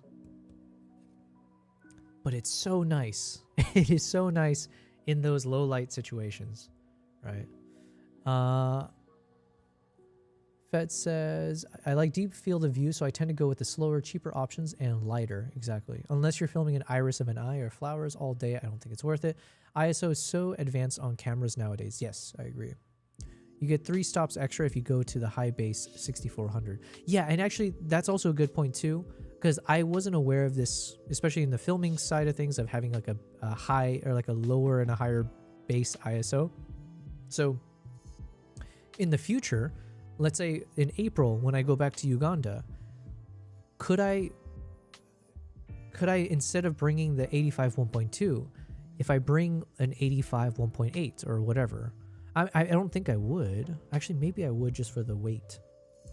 But if I actually filmed with an 85 1.8 but shot in the 6400 ISO in the jungle, what kind of quality would I get? Actually, that's a good question for Swiss Army Cinema in the chat. I might just reach out to him because he was just in Uganda for a film project with the ZR. So I'm curious if he ended up shooting in the higher base ISO and how it ended up looking. But yeah. Hold on.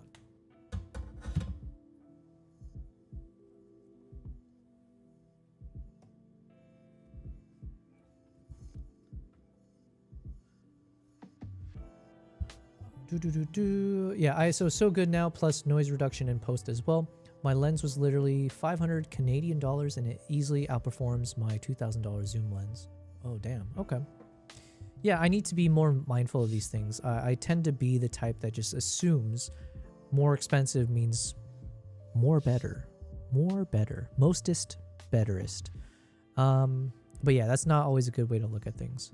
The 82mm on the 1.2 versus the 67mm filter thread on the 1.8 is also different. Ah, I didn't know it's a 67mm.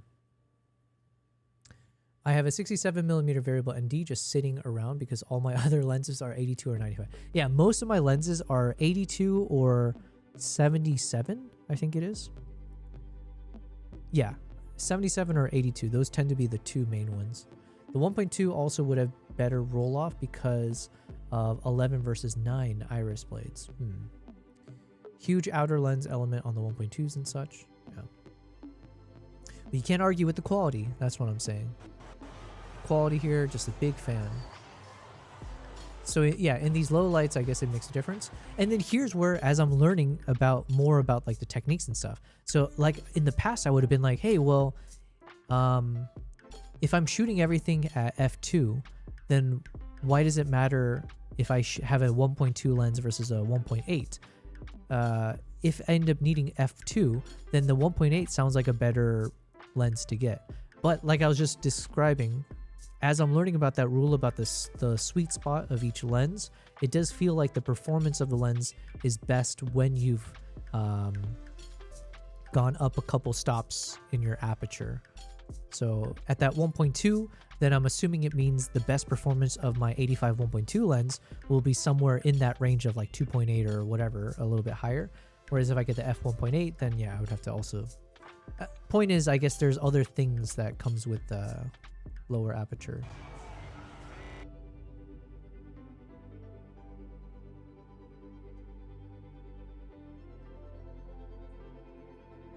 But the quality is very nice at 85, and I'm gonna guess this was at f2 across everything, either f2 or 1.8. Nikon has a lot of 77 and 67s. That has been a huge difference. I don't own a single lens with 67. I've got the 77 and 82 usually.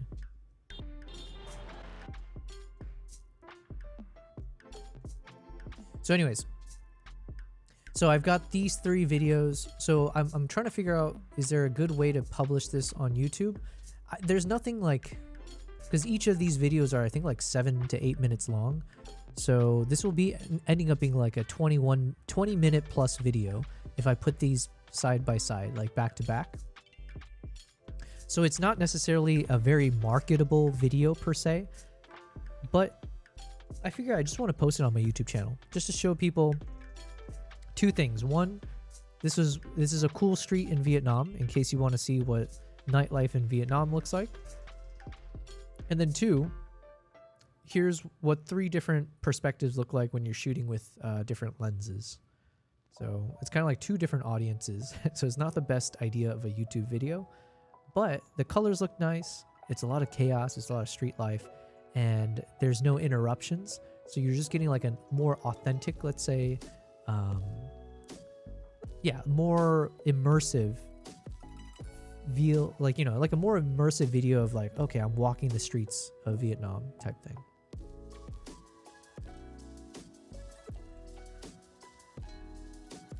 And then hopefully we have some cool moments here, like that kid was doing some cool stuff, man.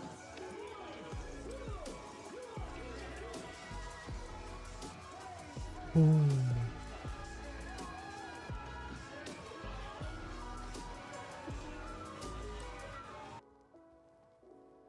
Okay.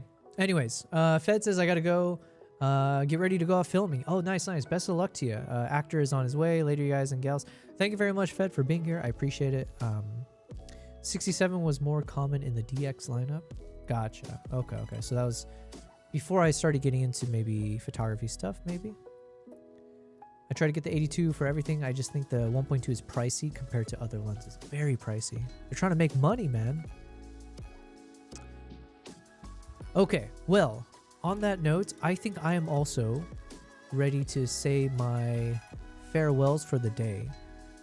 We did a bit of work. I didn't work much. I didn't work at all on the Mongolia video, but that's fine. I'll be working throughout the weekend as usual. Look at that cool shot. What was this with the 20 mil? Yeah. Any other parting thoughts to talk about? Not really. Fun stream. This was a fun week. I think this is the first week in a long time that I actually streamed every single day. I'm pretty sure I streamed from Monday till today. So I hope to do that more and more, of course. I'm trying to keep the weekends free to take care of some other stuff, filming more things as needed. And the big thing I mentioned is hopefully I can figure out this trip to Norway. That will be so awesome if I can end up doing this dog sledding thing, turn it into a nice little travel vlog, but treat it like a short film project, you know, get to know more about the culture and the tradition of dog sledding for that region, and then get some really epic shots of what that dog sledding experience looks like and all that. So I'm doing a bit of preparation for that. I've done some outreach already today, and so hopefully I'll hear back from some of them, figure out the costing, figure out if I can negotiate on all that, start to think through all the shot lists, start to think through, do I even have winter clothes that will keep me alive?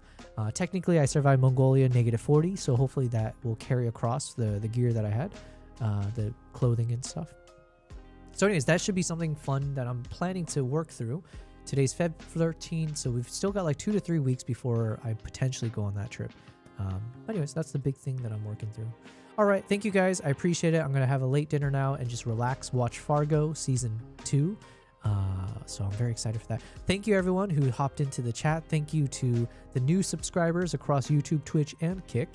And then shout out to Yami who rated us earlier today. So that was really cool. And it's good to see some friendly faces or familiar faces, chatters, I guess. So thank you guys. Thanks Mindful Fed, Rachel, all of you guys. I appreciate it. And if I'm not streaming tomorrow, I will see you guys back on Monday. So